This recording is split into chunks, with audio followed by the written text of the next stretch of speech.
Since it appears you're calling back into a live show, we are reconnecting you now.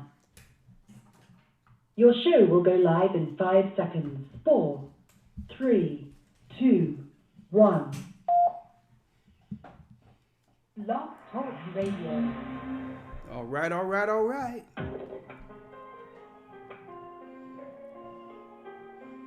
Ooh.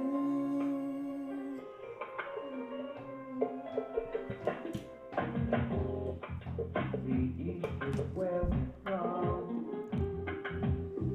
The 12 tribes of Israel. 721 BC. The Assyrian king, he took us down, we fell. With the great escape we went, the Euphrates. The Lord held the water still.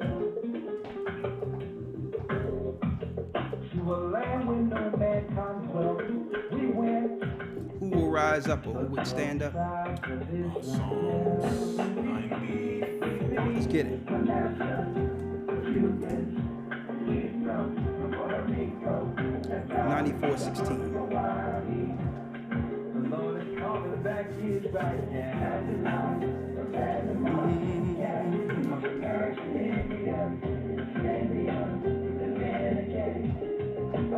Gathering Israel.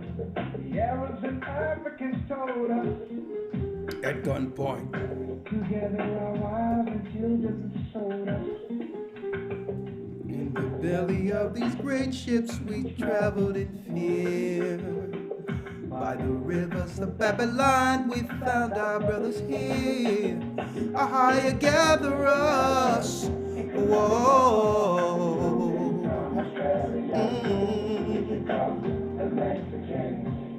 Our highest calling back Israel.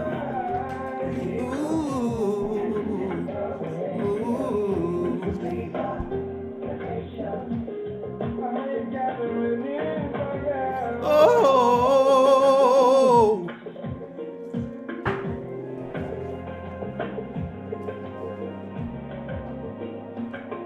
ooh, yeah.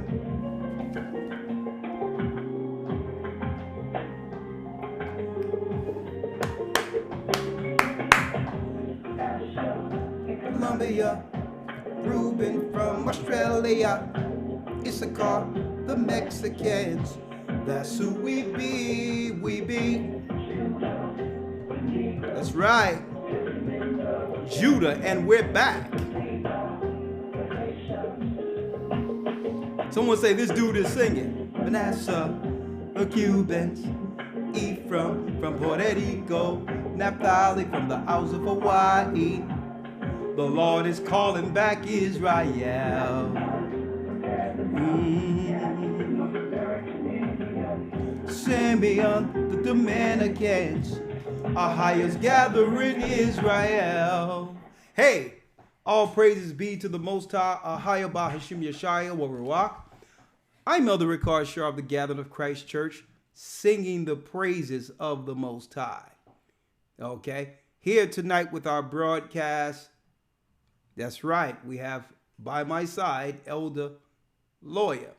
And one of the songs for the project, Music with a Purpose, Elder Lawyer is actually narrating the Lord's Prayer behind some very, very, very, very soothing and relaxing music. And yes, we are praising the Most High and not ashamed about it or of it. Okay? That's right. Yeah, that's right. I thank the Most High that He's given me, the works of my hands, okay, and the power of my voice to exalt Him in every means I've been blessed with. And I thank the Most High for it, right? Because He only give us the work of our hands to actually glorify Him. It tells us that in Ecclesiastes. So if someone think it's wrong for us praising the Most High or singing to the Most High, well, then you haven't reading that Bible. Let me make that clear. For years, Satan have been using our people and our gifts and our musics to exalt and to promote debauchery, evil, wickedness. And it seems as if, if we do what's right, we're still criticized, right? So what difference does it make? If we don't do it, it's why you're not doing it. If we do it, it's you shouldn't be doing it.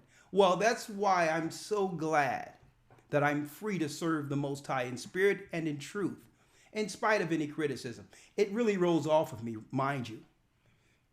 Any gift the Most High have given me, I will exalt his name to wake his people up. I'll become all things to all men that I can gain a few. As long as that door is before all of my works, regardless of whether or not I'm singing or teaching or just speaking to someone randomly on the street. As long as that interaction leads to our people critically thinking, leading their minds back and their hearts back to the Most High, guess what? It's all good. And even, hey, if I'm ridiculed, okay, I'd rather be ridiculed for praising the Most High. Okay? If I'm looked down upon or smited or hurt or whatever the case is, as long as I'm glorifying the Most High in it, it's all good. That's right. And hey, if you don't like singing, you're on the wrong page. Okay? Because I'm going to sing praise to the Most High. And you know what? It's going to be us on the outside of Babylon singing when the saints come marching in. And I'm not talking about the fake saints either. Like the Catholic saints, those demons they put up to be saints. No, I'm talking about real life saints. Saints are who? God's people.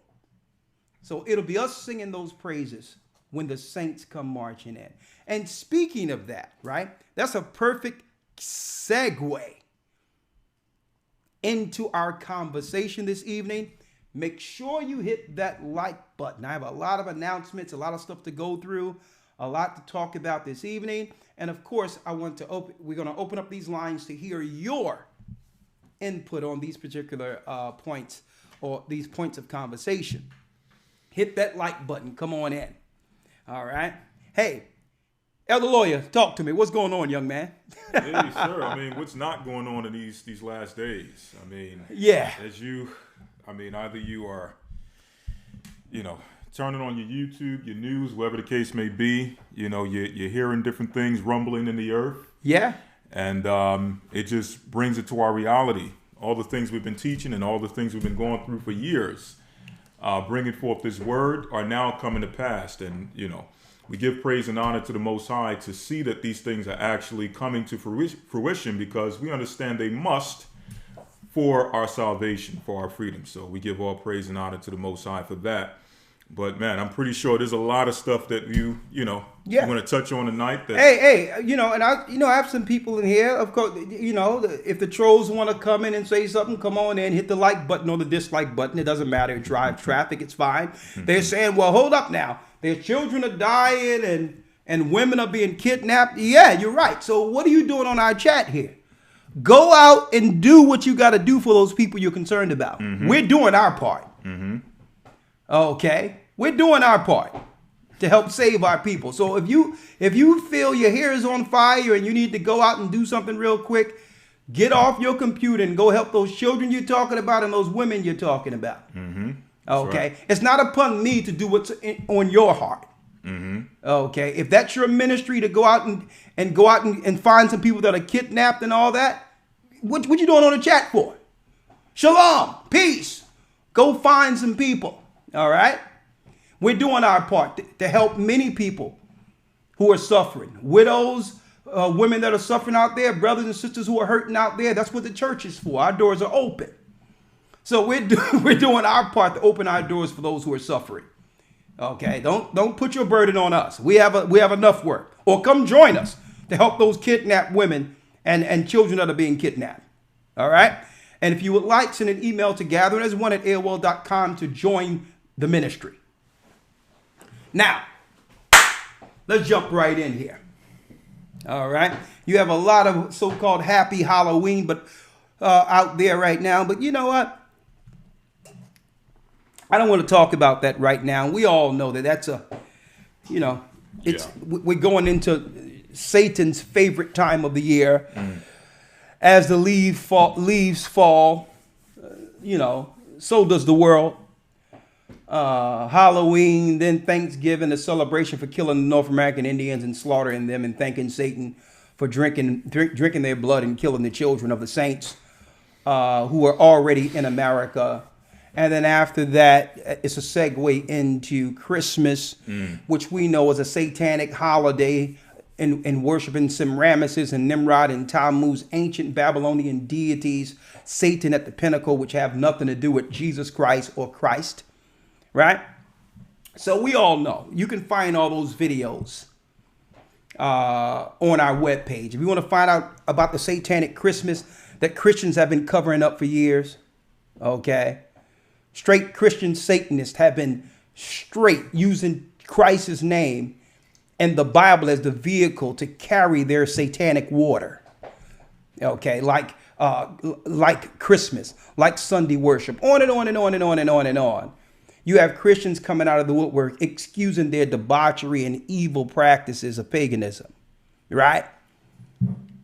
My question is, right, and I'm going to segue into this.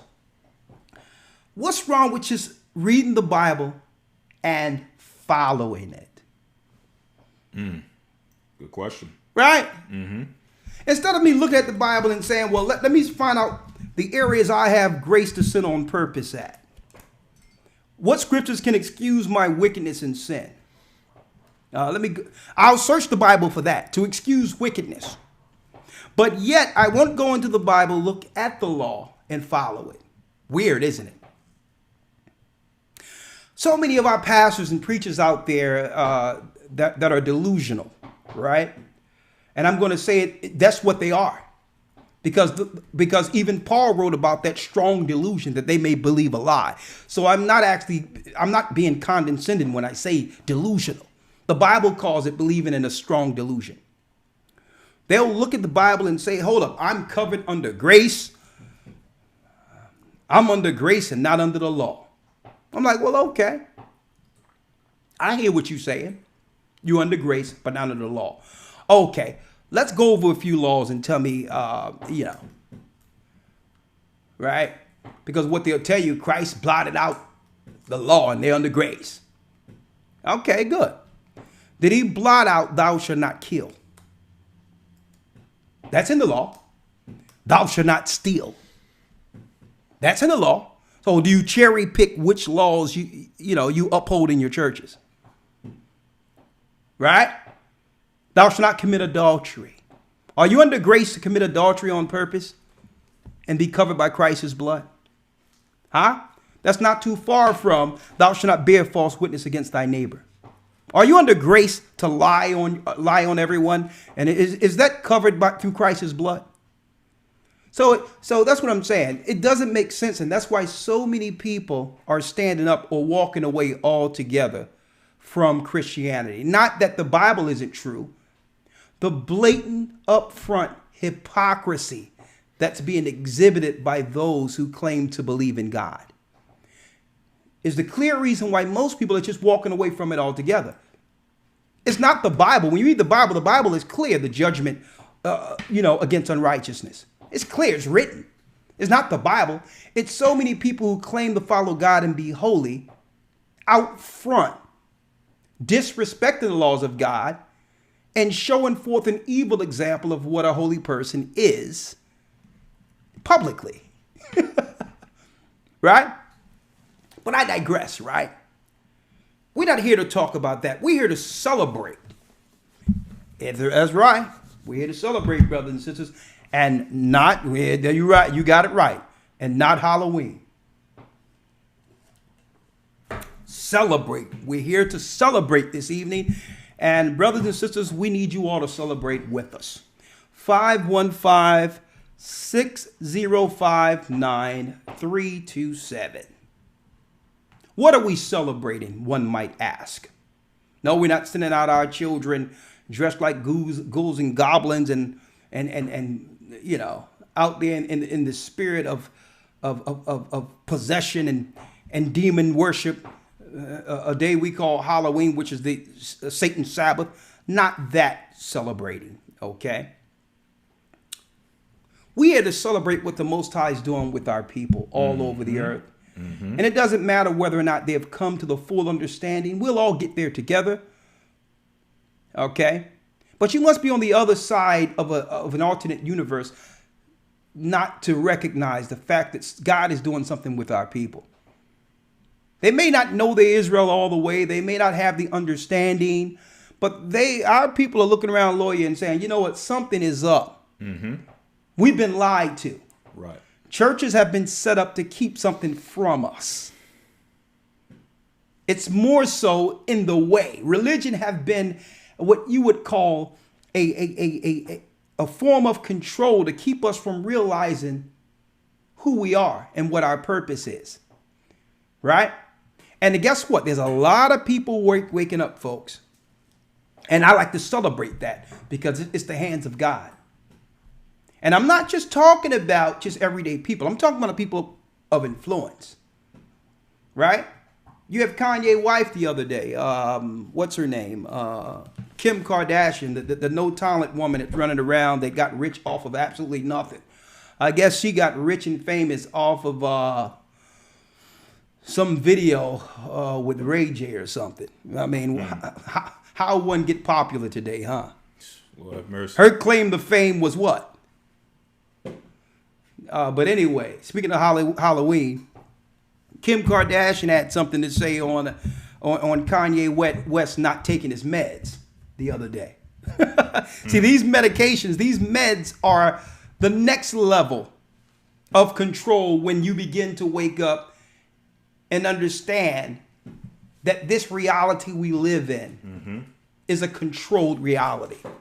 So that's another when you break from your religious psychosis such as Christianity or Islam, and when you start to realize that everything they've told us is a lie, then they claim that you have mental health issues and look to put controllers in your sphere, in your areas, to control you through what? Psychotropics, medication. Well, he's off his meds right now. Right? So, I mean, this dude, listen, this guy need to check this. He need to put her in check. Straight out. He's saying that no one control me. I'm here to serve the living God. I live for Christ. And now she's on the other hand, when he was talking about all types of evil and wickedness, right? And degradation. And when he said he's a monster and all these things, holding blood and heads in his hand and sleeping next to corpses on his video. You know, totally normal. There was nothing psychologically wrong when he was making videos about saying that he's a monster, a ghoul, a goblin, and walking around with dead people and all this stuff and sleeping with dead corpse. Not once did she come online anywhere and say, well, he has a mental issue problem. Only when he's looking to live for Christ. Right? Something else is going on, and I'm celebrating. I'm celebrating this, and I have a few clips to go over with you all. I'm celebrating this. Praise the Most High. There's a guy, right? There's a guy by the name of Bishop George Bloomer, right? He was on the Roland Martin show a few days ago. And a matter of fact, I have a few clips. Of course, I can't play the clips in its entirety, but what I can do is show the picture and have you hear the audio. Well, he's been the Pied Piper or the black face of black Christian, the black Christian ministry over millions of people and billions of dollars for a few decades now, right? And now he's standing up against Kevin Adele, a Jewish controller over the so-called Word Network, right? So now black pastors now are denouncing their controllers. All this is happening at the same time as God has begun to awaken the children of Israel, God's people. At the same time, and listen, not that I agree with all of these guys and what they do in their personal life. I don't know them personally, but I have to celebrate a phenomenon in the earth when our people are beginning to break free. These are the same anomalous behaviors that was going on right before the children of Israel was freed from the hands of the Egyptians, where we no longer feared our oppressor, knowing that God would stand for us. We would stand on the God of Israel, and through that faith in him, begin to lose fear of our oppressors. Kirk Franklin came out the other day and denounced some award show and say, listen, y'all have censored my word. I'm using my platform to talk about how cops and all that are killing our people, and you've censored me. You've cut my speech when I've worked to be able to say what I'm saying. I've paid my dues. And he says, then he stood for an all-out boycott and said, I will never go on your shows again. Let me tell you, you take the Kirk Franklins away. You take the Bishop George Bloomers away, these black pastors away. The Pied Pipers, who have always been the handlers over our people, you move them away, and then you'll find out who's really controlling, who have been controlling our people since the slave ships. And we're going to talk about that today, because guess what? They're panicking. They're losing on every level. And they don't and guess what? There's nothing they can do. Our people are standing up. They're no longer fearing the oppressor. And it comes down to this. Pharaoh, you better let our people go. Okay? The more you oppress us,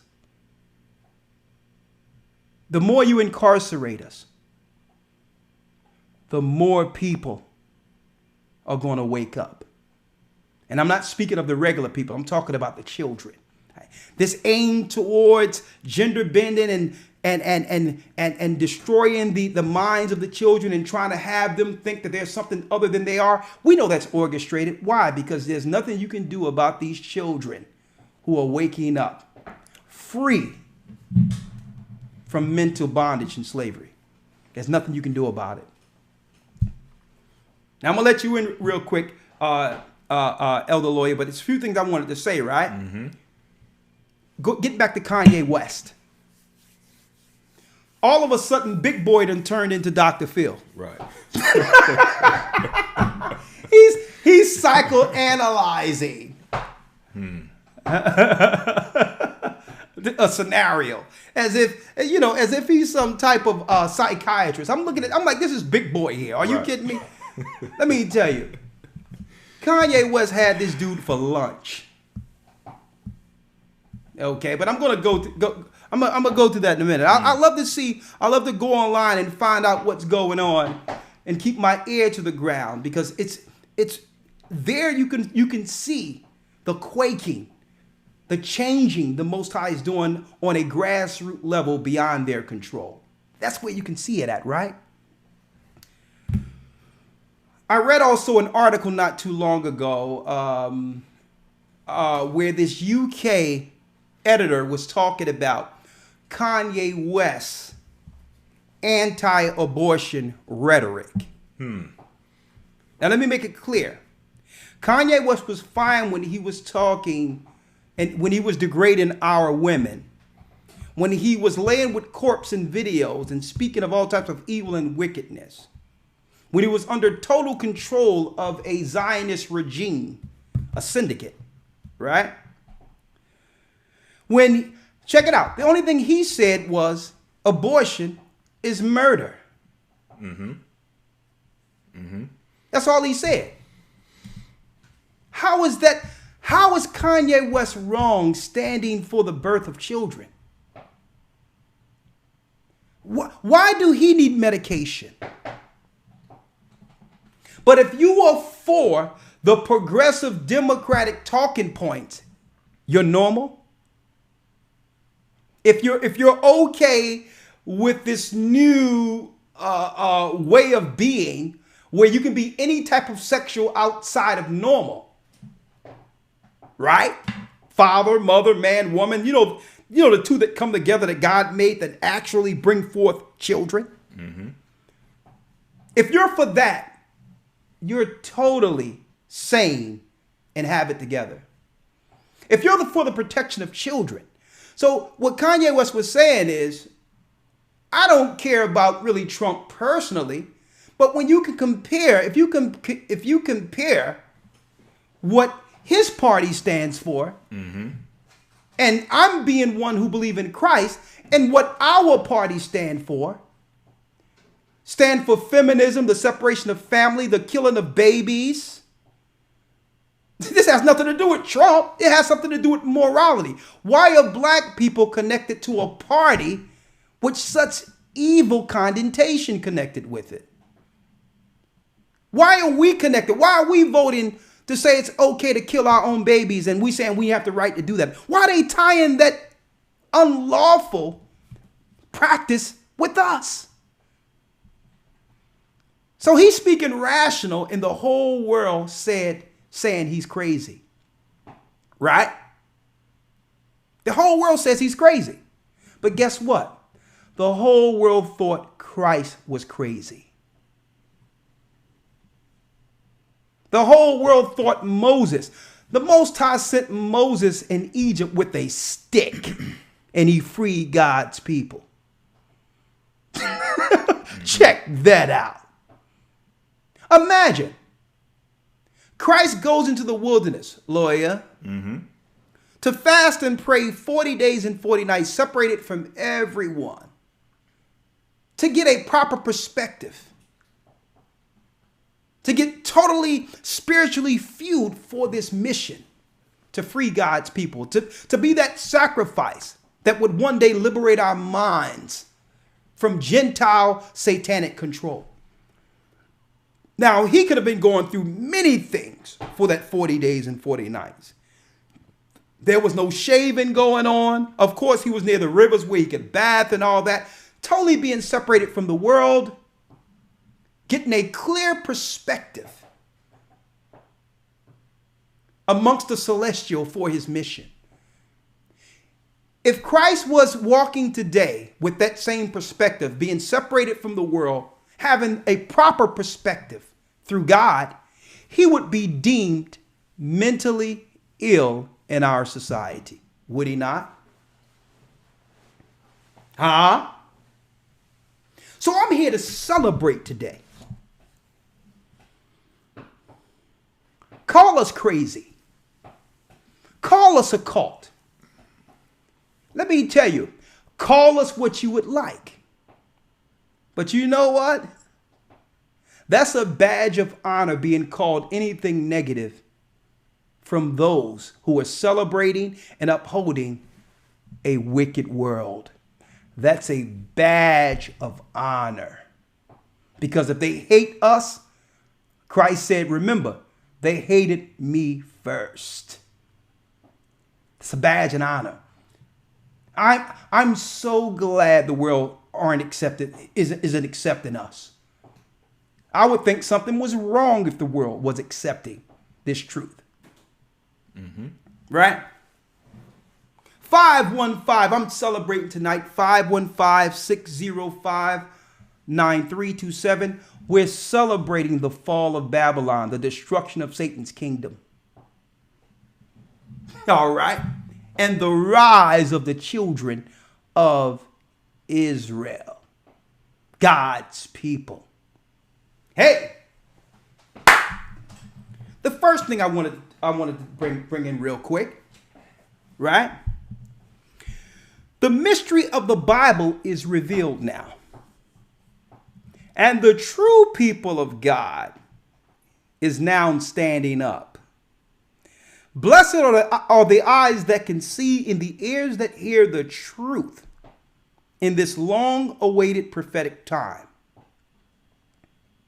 Conversations and networking. I'm speaking of conversations with this truth, is being censored on an all-time high level. Yet we're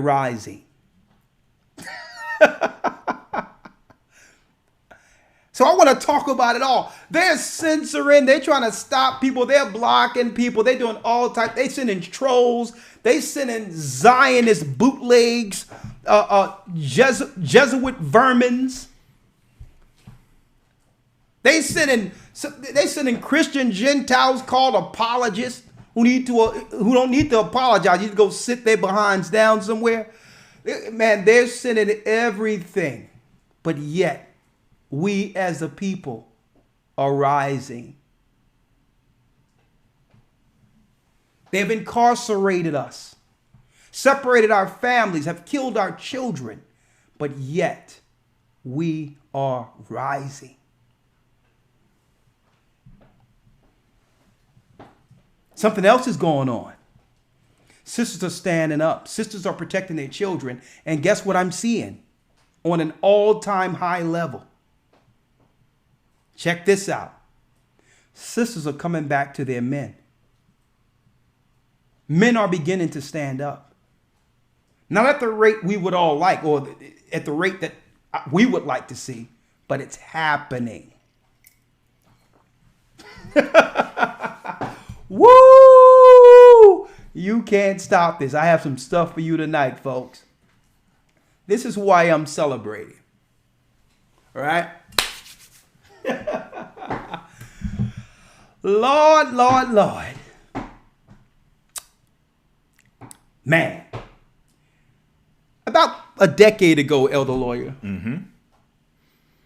This was 2011. When you round it off, it's about a decade. We put out a video that was titled The Truth About King James. Over 1 million views. Now check out this particular video, Elder Lawyer. Right? Check out this video. There was no focusing on other races of people. We were just focusing on the truth of King James according to history. To tear down the character assassination that was actually put out there by the Jesuits to discredit King James. It was just ironic that out of all of British royalty and English royalty, there was no defense for King James like it is for Prince Charles or the Queen of England. There was no, if you say one thing in England publicly against the monarchy or against the throne, okay, there's a threat of incarceration almost immediately in England. But yet there was no defense for King James with all the negative history that was actually put out there by the Roman Catholic Church. They were claiming he was a homosexual. He had sex with his mother. All these things which are historically incorrect. But yet you have never seen a campaign financed by the British royalty or the English to defend King James' honor.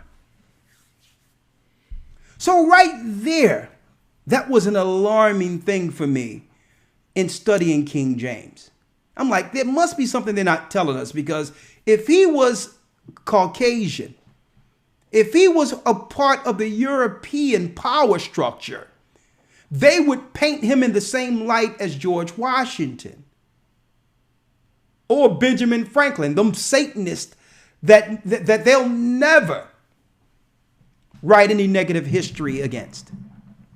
Everyone know that Ben Franklin was a part of the Hellfire Club, but yet you can't find no negative history out there, European history against Ben Franklin, Thomas Paine. These were known Satanists, occultists. So all throughout history, they defend Europeans in high positions, but yet King James was the outliner. He was the one that out of all of the people to be protected, they're going to just leave him dangling out there by himself as this homosexual who had sex with his mother and all this other negative. And then they come to find out that all the lies that was put out there, the historical records that were put out there, were records that came through Ignatius Loyola and other Roman apologists to defame him. He was one of the original Protestants against the Roman Catholic evil church. And it so happened, check this out, he was 100% black. So what I did was I put out a video bringing out the history of the Dark Ages, showing King James' true history, how many children he had, how many languages he spoke, his wife, his family, all of that. I just chronologized it in history in one lesson that I'm going to teach again in this academy in detail. And don't you know, lawyer, out of nowhere, 3 years ago, they made it where the video wasn't allowed to be seen on YouTube in England. Only thing I did was defend the British monarchy. King James. Why would you block the information, the truth of King James, from England and don't allow those in England to see it? On top of that, we chronologize the history to show you that he, in the preface of the Bible, said that he's doing this in total opposition of the Antichrist establishment of Rome. And he had to haste to bring scholars together, knowing that the Roman Catholic Church was going to look to distort the book. And he said in the preface that he's doing this for Zion, that he's standing and have this book translated so it can help us in the last days come back to the Most High. Right? And on top of that, I had unrefuted records from England to prove that King James was 100% black. We're going to teach it in this academy. I'm not just talking about this book, folks. When you go into England, it's no question amongst the historians, King James persuasion amongst the historians. There's no question that he was a black man, 100%. But then they'll try to claim, well, how could he be in charge at the same time slavery was going on? Folks, they've lied on every level about slavery. There were free black slaves in America the same time there were slaves in America. The slaves had the paperwork to prove that they were property. Benjamin Banneker, the one who designed Washington, D.C., he was black. He was a free man. So every black person during that period wasn't a slave. Okay. So they censored, Elder Lawyer, the video. The video where it couldn't be seen in England. And then not too long ago, when they came up with the new YouTube rules after Google purchased YouTube, they struck that video, which was strictly history, chronologizing history, pointing to the liars against King James. Now, we were just defending British royalty, but they struck that as hate speech. To the degree in which I told Anthony, a brother that works with us in the DMV, I told him to make the video private until we realize what we're going to do with the video. It was so profound that they just said, it's too much truth. It's just hate speech. Even though it's history that can't be refuted, it's hate speech. Let me show you one of the pictures that was on the video of King James. Check this out. I want y'all to see this, folks. Right? Hold on a second. Let me pull this up for you. Right? I'm going to put it up in here so you can see it. Right? See that picture? You know what? That's not good enough for you, is it? Check this out. Who's that, folks?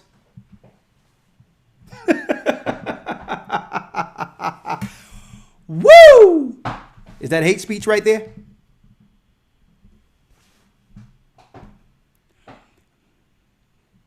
That's a Hebrew.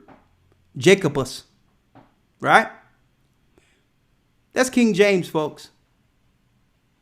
That's King James. This is why they lied and claimed he was a homosexual. He had sex with his mother. This is why later they look to discredit the King James Version and give you a satanic NIV because they had nothing to do with the authorization of the King James, which clearly points out Christ himself as a black man in the Bible. Huh? What? Huh? And what they did was they began to whitewash other images and put it up and say, there go King James right there. There's nothing to see here. He was a white homosexual. Knowing that if they can discredit the king who spoke many languages and sat on 3 thrones at once, France, Ireland, and Great Britain. That's right.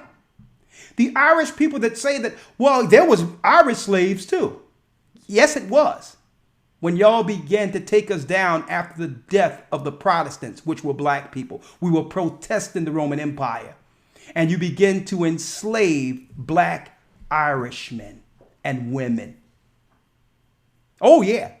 I even got a book showing proof of the bill of sale of the black people that were taken from different places into St. Thomas, into the West Indies, and all that, who were Jews. And guess what?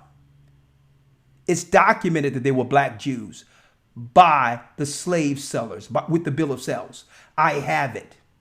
I have proof that the expulsion of 1490 of the 1400s by Queen Isabella, that it said, documented in the expulsion, that they were expelling black Spaniards from Spain who were Jews. I have the record.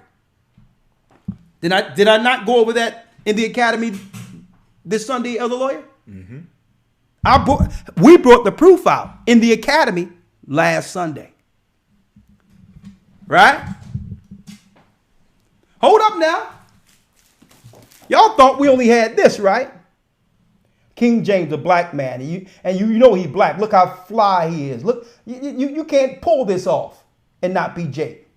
You can't pull off nothing like that and not be a black man. You can imagine a European with something like this on. Are you kidding me? He's styling and profiling. Okay? Tom Cruise couldn't do this. John Travolta can't do this, okay? He can't pull this off. Huh? I got some information to go into. Right? So I need y'all to hold tight because I have some quotes from Kanye West, from pastors who are standing up. But before we go there, I'm going to break open the Bible to let you know that you are a part, our people, you are prophecy. The seals have been broken that was written of in Daniel. Knowledge have increased. It's not too hard to figure out the Bible anymore. It's simple because the seals were broken in heaven so that our people could be what? Released from spiritual oppression. And it's time to celebrate this. It's time to own up. It's time to take that spirit and cherish it. The gift the Most High have given you, it's time to use it for the Most High. And guess what? It's time to shout from the rooftop that Jacob is back.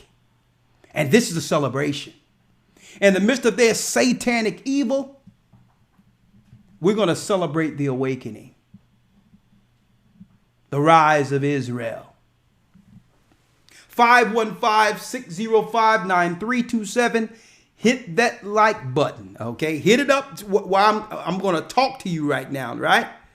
Now, again, the mystery of the Bible is revealed. And the true people of God is standing up. Blessed are the eyes that can see and the ears that hear the truth that we've been waiting for as a people for a long time, to answer all of our questions to why we went into slavery, right? Why these churches were set up, why Islam was set up. It was to keep us oppressed.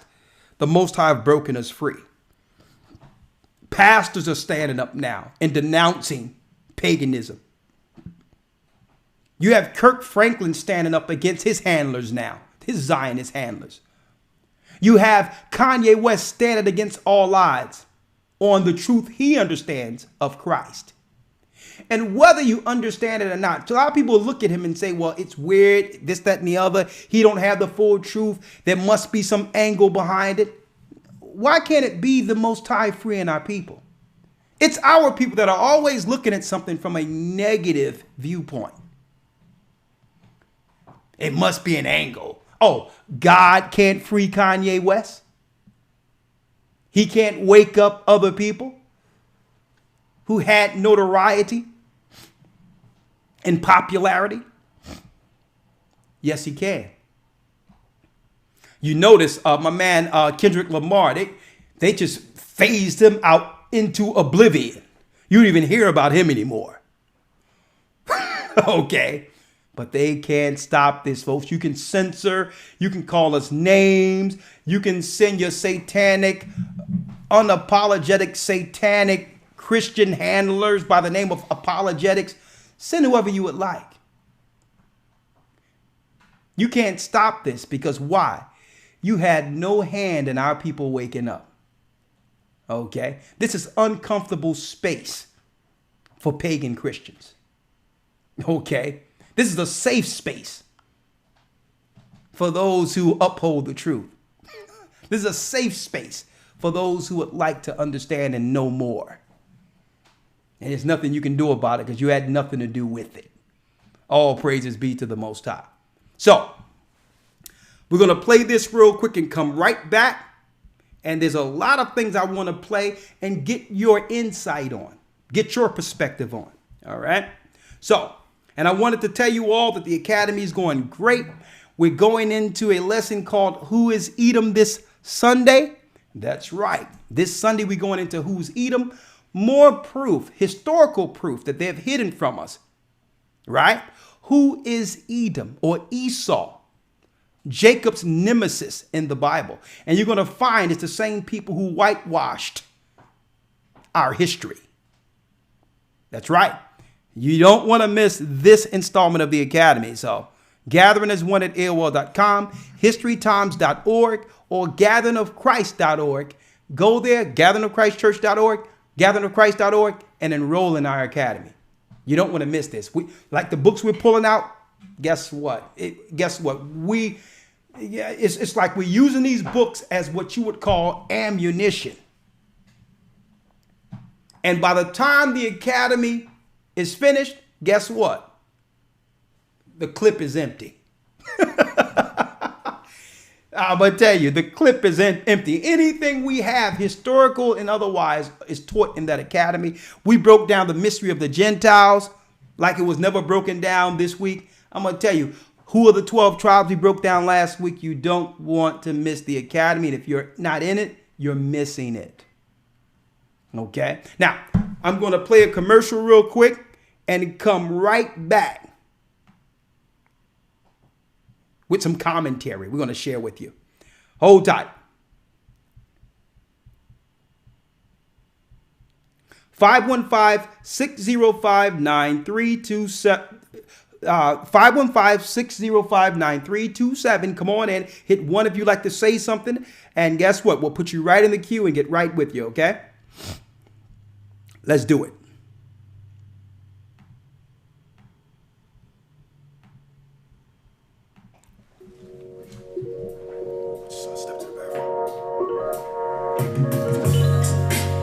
Are you seeking to strengthen your biblical foundation? Join us in the Hebrew Bible Academy, where we offer 12 weeks of in-depth learning in a structured environment. Receive real-time news from Brother Shabbat. and amazing lessons by Elder Ricard. Learn ancient Hebrew with Elder Loyal.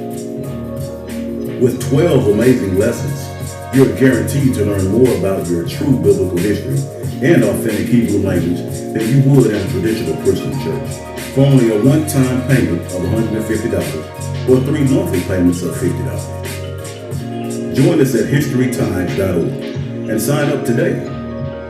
It's not too late. See you in the academy.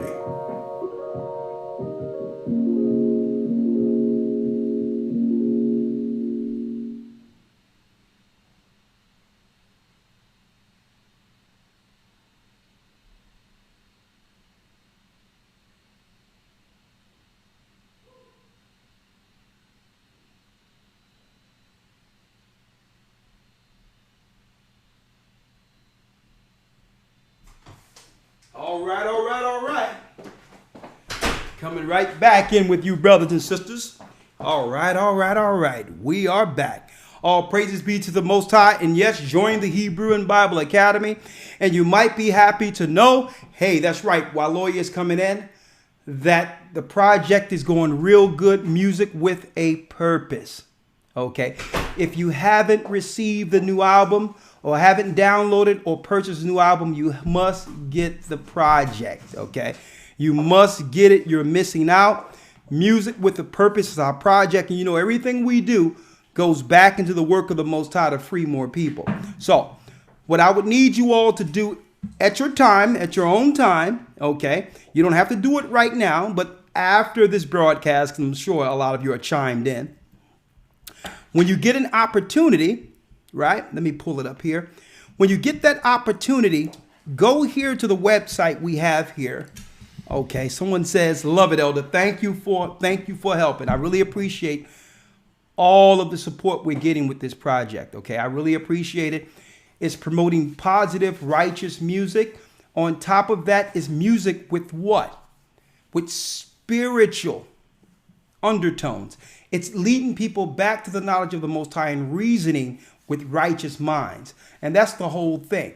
Lawyer starts it off with the prayer, nice music. You can put that on loop and go to sleep. It's rain behind it. It's very nice, soothing prayer. We have Make a Nation Like Abraham. We're doing a remix of that and release that as a single very soon. We have Hold You. We have A Slave's Journey on there. The introduction to this particular broadcast, A Highest Calling Back Israel. That's on there. Unpicked Fruit. On and on and on. It's just a blessed project. And I thank the Most High. I'm humbled by all the support we're getting. And like I said before, it goes right back into the work, brothers and sisters. I can't thank you enough. My love goes out to you that you really appreciate. And what you saying? You laughing? No, I'm sorry. I'll mention it after you. I didn't. No. Go ahead. Yeah, somebody mentioned. I'm assuming they talk about the video. They said, what about the part with the clones in the video? The clones in the video. I don't know. I guess the part in the video where there's, multiple. Oh, there's no clones in the video. Okay.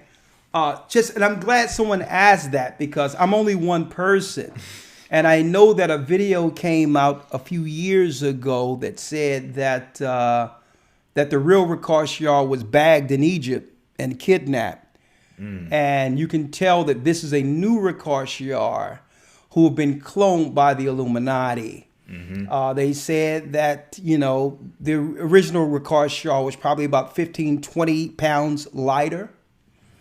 But I digress, right? I mean, as far as I know, I wasn't kidnapped. I'm not buried in a desert. But who knows? They said they took Azel too. And you can tell because Azel now have long hair. Azel had a short haircut years ago. Me and my son is now in a hole in the desert, Lawyer. And I don't know how could you have let me come to such a pass, young man. Well, hey, apparently I'm cloned too. So, we're both in that ditch somewhere in the desert. Woo! Listen, as you can see at the end of the video, it shows me waking up in the video. Right. So the same way there is no clear chronological understanding, where usually when you're dreaming, it's fragmented. And what they claim is it's through your subconscious that things are fragmented based on the things you're praying about, you're thinking about, things that may worry you, whatever the case may be. So if I'm a man who's been reading the Bible and been talking through the Most High, through his word, and talking about the end and how we have to prepare in all these things, of course, some of these things would be a part of my subconscious while sleeping, right? So little things that I've gone through, so sometimes it's going to be a little eclectic, fragmented. Things are not going to be all together until you wake up and try to resolve it. So it was the producer's idea, the guy that came to film it, to say, well, listen, we're going to have you walk in white 3 times and black in 3 times and transition to you at the end. I don't know, I mean, you tell me what you think it is, but but it wasn't him thinking of a clone. Right. He was thinking of, in a dream state, things are not totally clear. And it was a different dynamic visually. I didn't have a say on every part. I was just there. I was making sure that whatever I do in the video wasn't breaking God's law. Okay. And I tried to make sure things was as, open-ended to the degree in which it's not just a message for the children of Israel in the earth, but for the world to understand and know. And I was cognitive with things like, we noticed that while we were doing a shoot, when people were singing and the rain was coming down, that there was a white church across the street from where we were actually shooting. It ain't our church, but there was a cross there. So we had enough knowledge to know we don't want people to think we're upholding that. So we called the video maker and said, you have to make sure you blot that crap out. We don't deal with no crosses of Tammuz here. And even though he was like, well, I thought that was a dynamic, him not realizing that we are a church that don't deal with symbols and all those things. He ended up blotting out the cross where it wasn't seen. So the things I could control, I did. But but I also said, I told brothers and sisters, and I want to get back into this, I'm not just interested in those who would say, what a blessing, what a great video, all praises be to the Most High and all that, because I'm going to tell you, all of those things really don't drive me. People coming to the knowledge of the truth is what drives me. It's good to know it's being appreciated, but I'm on to the next thing now, right? To help wake up our people. But I'm also interested in not the objectivity. I'm also interested in those who would come on the video and say negative things and try to downgrade it because objectivity brings what? A different perspective where I can fix things in the future if need be. So I don't want people, if it does something for your life, and it's good to hear because I'm getting a lot of positives. It's like for every 500 likes, it's 1 dislike. But the objectivity is there because somebody could make a point that'll help me in the future, that'll help me make things better. So I'm more interested in not only just the good stuff, but the bad stuff, the negative. I mean, people are calling me clowns and all that. And I laugh. I'm like, hey, if that's your perspective, that's your objectivity. Hey, at the end of the day, you're not going to say that Elder Rick Harshard didn't put it out there to prepare for the end.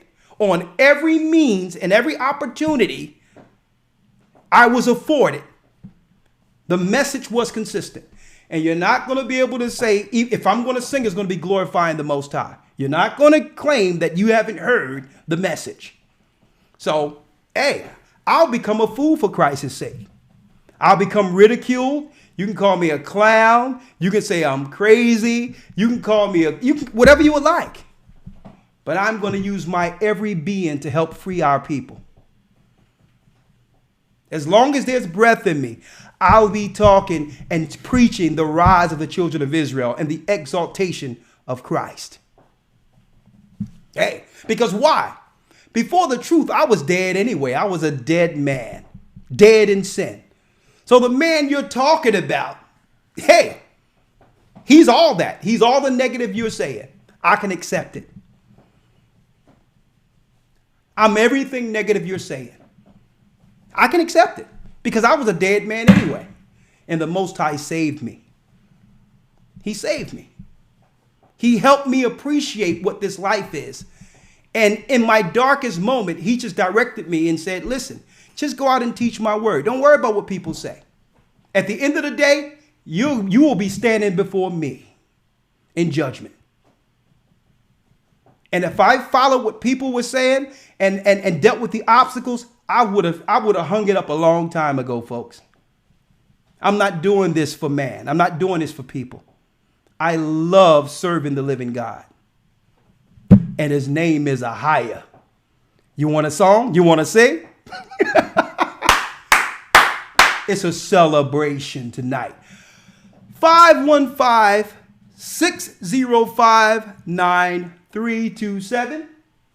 Right? And let me see how long we got. We got an hour and 30 minutes. That's enough time for me to play what I have to play. But let's bring in a few phone calls real quick before I bring in what's going on the circuit with Kanye West and the other preachers who are now standing up against the Zionist handlers. Oh, it's some good stuff happening right now. Our people are breaking free from the Zionist controllers over Christianity. And it's just one step. Any positive step that happens amongst our people must be celebrated. I don't expect Christians who have always lived under the pagan control to change everything at once. I mean, that's unrealistic. But we can at least, it seems like we only talk negative when Christians do something negative, or those of our people who are controlled in pagan Christianity when they do something negative. But we have to also encourage them to stand up against their handlers and celebrate and understand it's the hand of the Most High freeing our people like he did in Egypt from Pharaoh. And when we see any of these ministers who are doing the right thing, like Pastor Darby and other pastors who have passed on, have stood for the truth, you're not going to hear me say anything negative about it. They might not have followed everything exactly how we're following it, but you can't say the hand of God wasn't on them. Right? Another thing.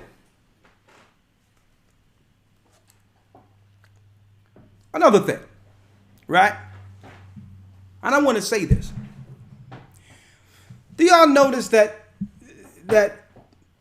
our videos and what we talk about is very little to do with focusing on other groups and what they're doing and all that? You notice that?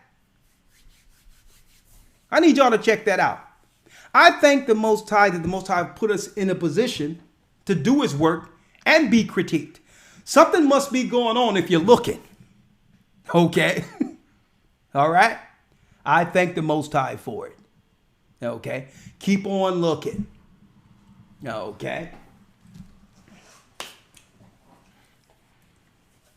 All right, now, let's go down the line real quick.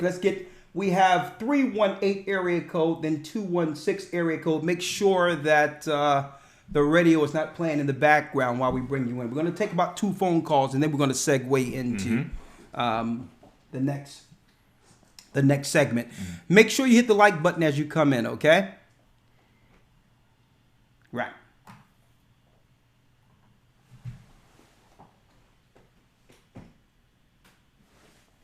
Okay, let me pull them up here.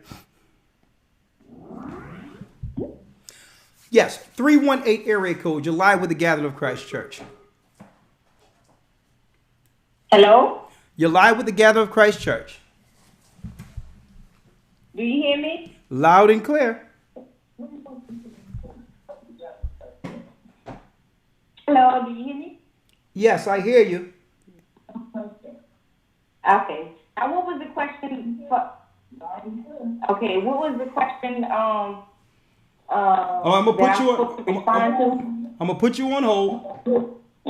Again, if we're playing in your background, okay, if we're playing in your background, unfortunately, okay, we're not going to be able to continue because it makes for a bad program. We can't dialogue if I'm listening to myself speak with a 1 minute delay, okay? With the delay, it doesn't work for radio. 912 area code. Shalom, Lord. Shalom, Brother Carl. Shalom, you're live with the Gathering of Christ Church. The mystery of the Bible is revealed, and the truth, the true people of God is standing up. You have anything to say on that? Yes, I have a scriptural question. You know how people who are critical of the name of Hadia say that can't be his name because it's the first person? Yeah. Is there ever a time in the Bible where someone's name or a God's name changes depending on who's saying it? Okay. See, brother, here's the point. Never get caught up in someone's philosophy outside of the word itself. Do you understand that? Yes, sir. Okay. How can the Most High be in the first person when he is outside of time and space? He's in heaven. So what does it have to be with him? How is he a person or on earth being quantified in the understanding of a person? When he says, I am, so listen, when he says, I am that I am, he's all in all. That means he's in everything. So they're trying to understand this from a grammatical, carnal standpoint. So I don't even get into their hot mess outside of what the Bible says. Right? If someone asks me about the Most High's name, right, I'm going to show you how going forward, you cannot be diverted by man's philosophy. So instead of going into these areas where they try to trip you up with the first person and all this garbage, you go directly to Exodus 3, which Elder Lawyer going to do with you real quick. And we're going to see what the Most High answer was to Moses when Moses asked him his name. Okay? Okay, that's what we're going to do. Right? So this is simple. Elder Lawyer, read Exodus 3 and 13. Let's start there. Exodus chapter 3, verse number 13. Yeah. And Moses said unto the Most High, Behold, when I am come to the children of Israel, and shall say unto them, The God of your fathers have sent me unto you. And they shall say to me, What is his name? He shall say to me, What is his name?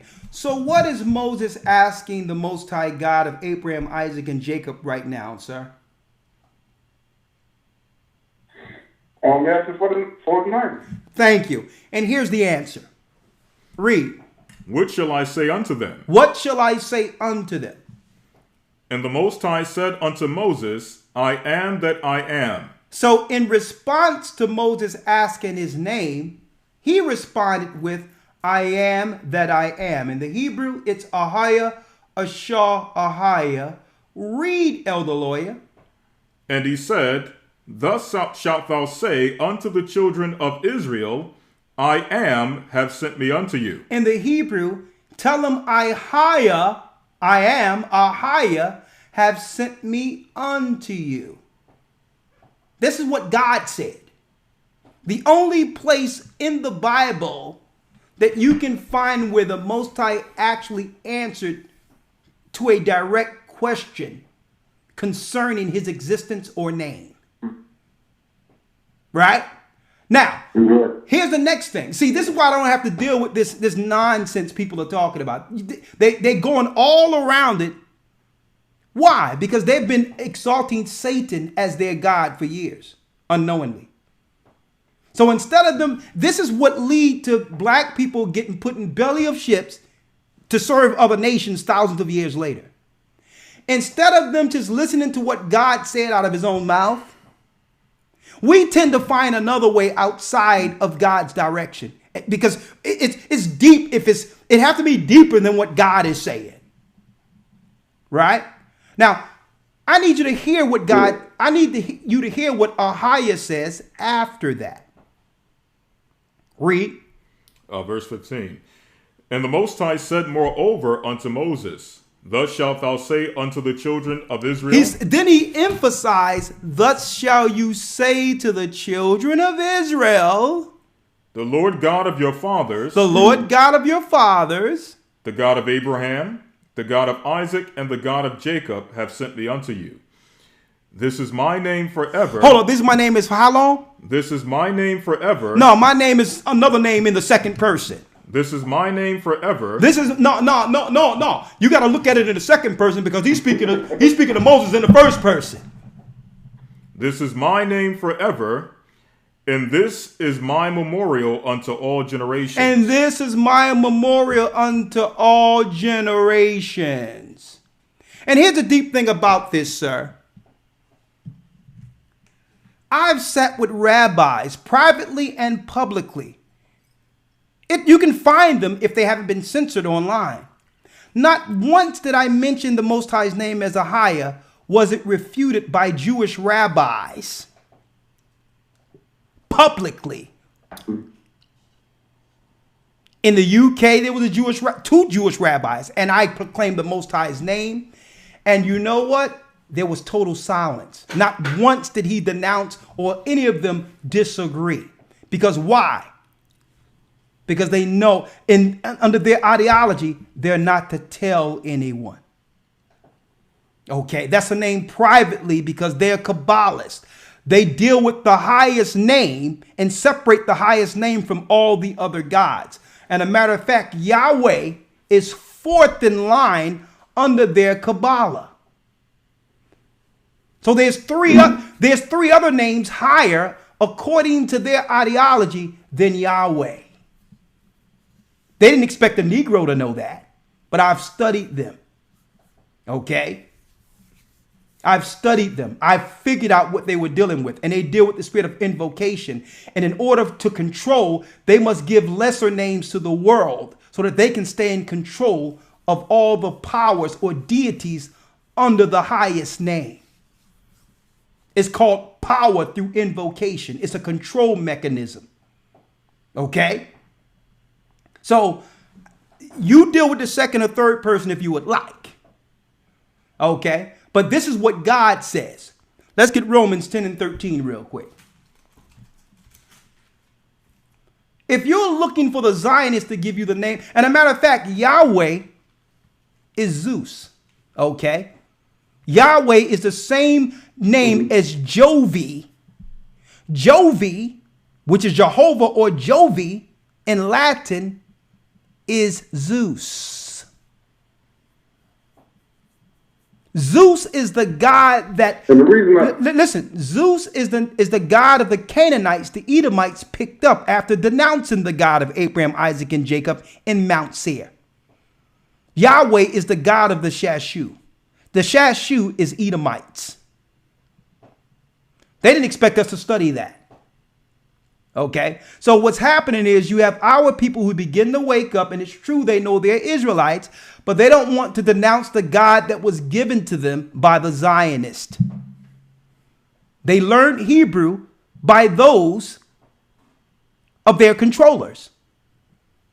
Okay, so what happened was, and at that time the seals weren't broken yet. Our people did the best we can as Hebrews, believing that Yahweh or Jehovah was God's name, the Tetragrammaton, and defended it with everything in their being.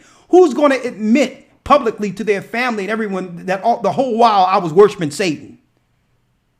So it's pride. The only reason they won't let that go is pride. Then you got these other guys running around, simple as the days old. They just run around saying, we just going to call on Jesus because nobody know, and we just going to wait till Jesus comes. When it was mentioned during the time of Paul, let's read it, Elder Lawyer. Come on. Romans chapter 10, verse number 13. Come on. For whosoever shall call upon the name of the Lord shall be saved. Even in the New Testament, it says, he that call on the name of the Lord shall be saved. That's a singular. Read. How then shall they call on him in whom they have not believed? How can you call on a God in whom you have not believed? The Gentiles never presented God's name to us. Read.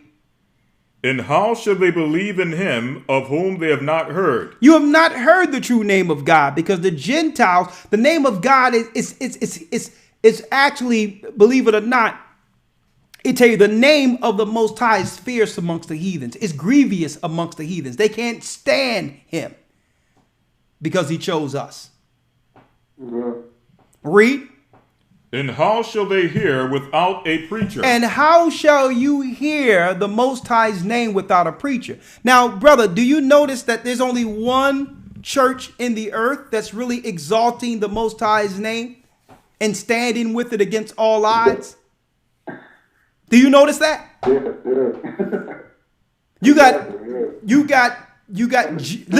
Listen, brother. I'm gonna let you go. But you got Jewish people. You have Israelites. You even have the Catholic Church upholding the Tetragrammaton. They expected the same people who Christ told us is the synagogue of Satan and do lie to give us the true name of God. Or their pride won't allow them to accept it because they know it didn't come through them.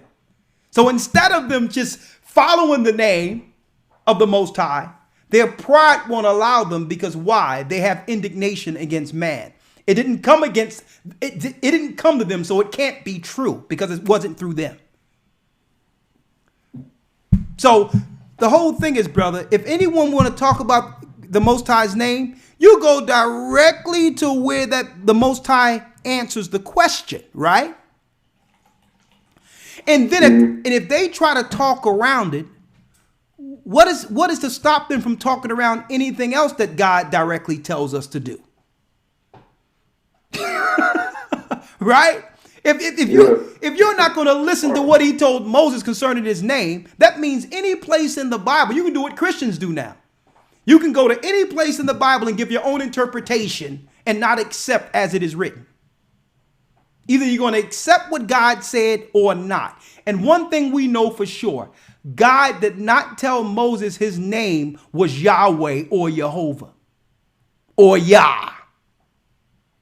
But go ahead. Get your point before we go to the next thing, because there's a lot we need to cover. Come on. So the reason I bring it up is because, the scripture said the Most High changed now. So if he didn't change any other time out the Bible, why would he change it now? You get what I'm saying? Yeah. But brother, it doesn't matter. Brother, but I want to tell you this, brother. To argue the point is futile. Like if I'm reading listen, if I'm reading this and God is telling me his name, and it's right there in black and white, but yet the person looking at it in black and white is seeing something different, you have to accept the fact that the Most High said that certain people, he covered their eyes or they would have repented. Okay. They can't see. The Most High, it says it right there, and they're still saying, well, no, it's second, third person, first person. And they're looking at it saying they're blind. And if the blind leadeth the blind, they shall both fall in a ditch. Guess what? I would rather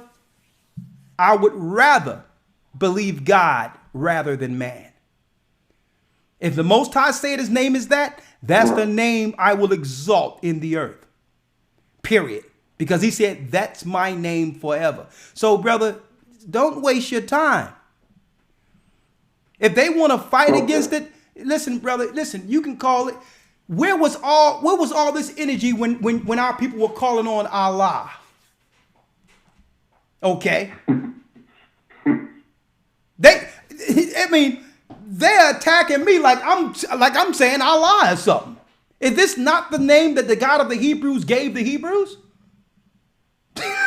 Where was all this energy against the Arabs with Allah? Thank you, brother. Okay. Thank you. Shalom, brother. Shalom. Don't waste your time. Don't waste your time. Because it tell you that at the end, whosoever call on the name of the Lord shall be saved.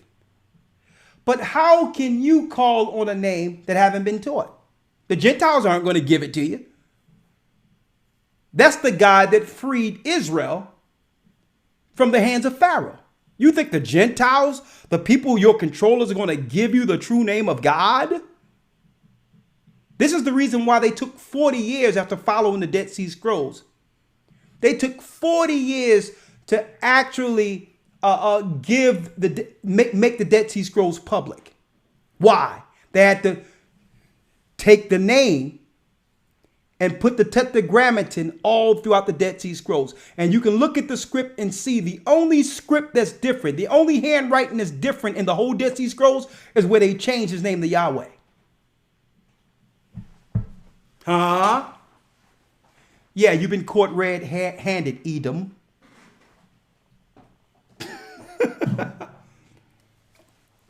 Let's go now. All right. We got about, what, an hour and 17 minutes. Let's go. Let's start with Kanye West. The mystery of the Bible is revealed and the true people of God is standing up. Blessed are the eyes that can see and the ears that hear the truth in this long-awaited prophetic time. Boy, it's good to be an Israelite right now. Conversations and networking, like I've mentioned earlier, like our King James videos and other videos, is being censored on an all-time level, but it's to be expected. You begin to censor when you can no longer control. And the next level, right? If they can't control you, then they'll try to censor you. And then if they can't censor you, they'll engage you. That's the next step, folks. Conversations and networking is being censored on an all-time level, yet we as a people, the children of Israel, are rising. Let's hear what's going on with Kanye West real quick. One moment.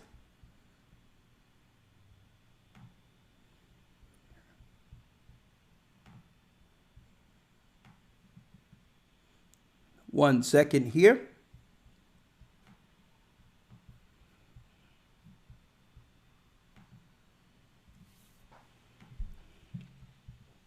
Oh, it's over here. Yeah. Sorry about that. This is the one. No, that's the other one. That's the other one, right? I put it in small. Yeah, it's right here. I have it right here. Thank you for your patience. No, that ain't it. Let me get it here. It's right down. There it is. I got it right here. There you go. Big Boy have turned into Dr. Phil, in case y'all didn't know. Check it out. And I don't mean production. I don't mean going to the studio. I just had a chance to kind of speak with you often. We were talking about tuition into the school of experience. Jesus is king. Now, is that the still shot? No, they can see the still shot. Okay. But right now, they can't see, right? Okay. They can't see that this is fine. Okay. Is a lot of tuition into the school of experience, correct? Absolutely. A lifelong tuition?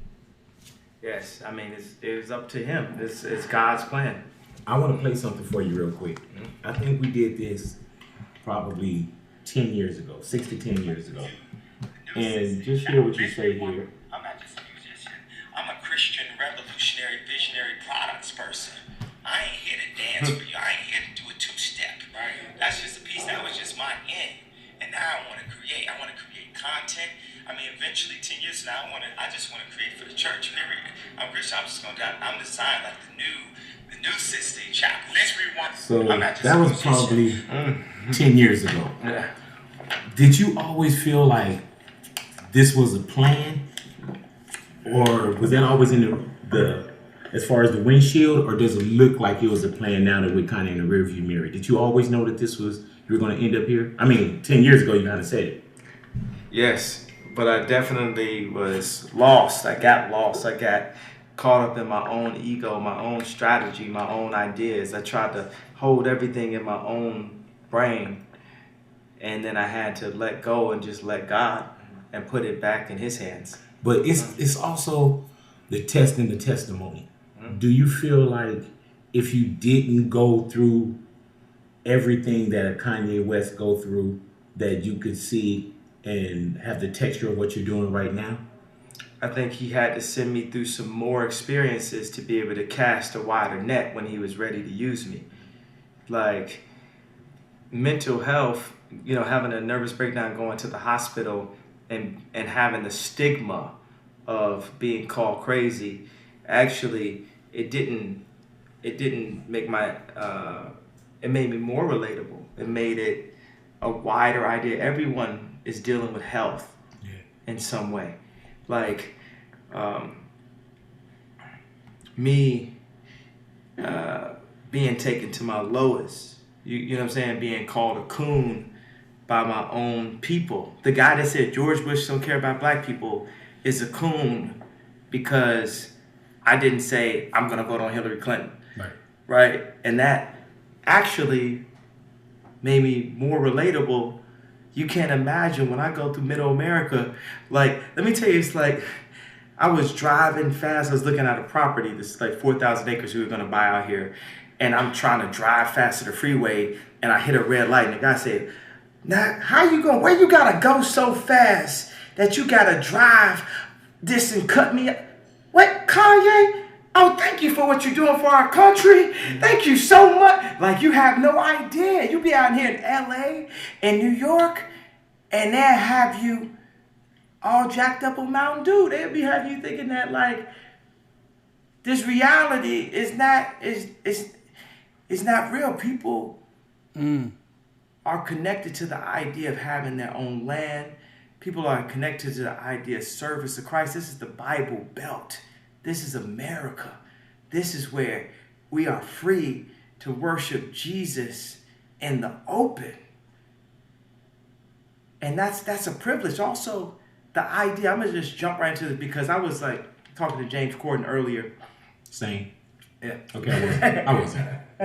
And I told him, I said, look, my father's a Black Panther. My mother got arrested for the sit-ins at age 6. They were fighting for us to have the right to our opinion, not the right to vote for whoever the white liberals said black people are supposed to vote for. You get what I'm saying? And then James Corden went in and said, well, this president, you're Christian, and this president, I don't see anything Christian about him. I said, okay, so last year y'all tried to tell me who I'm supposed to vote for because I'm black.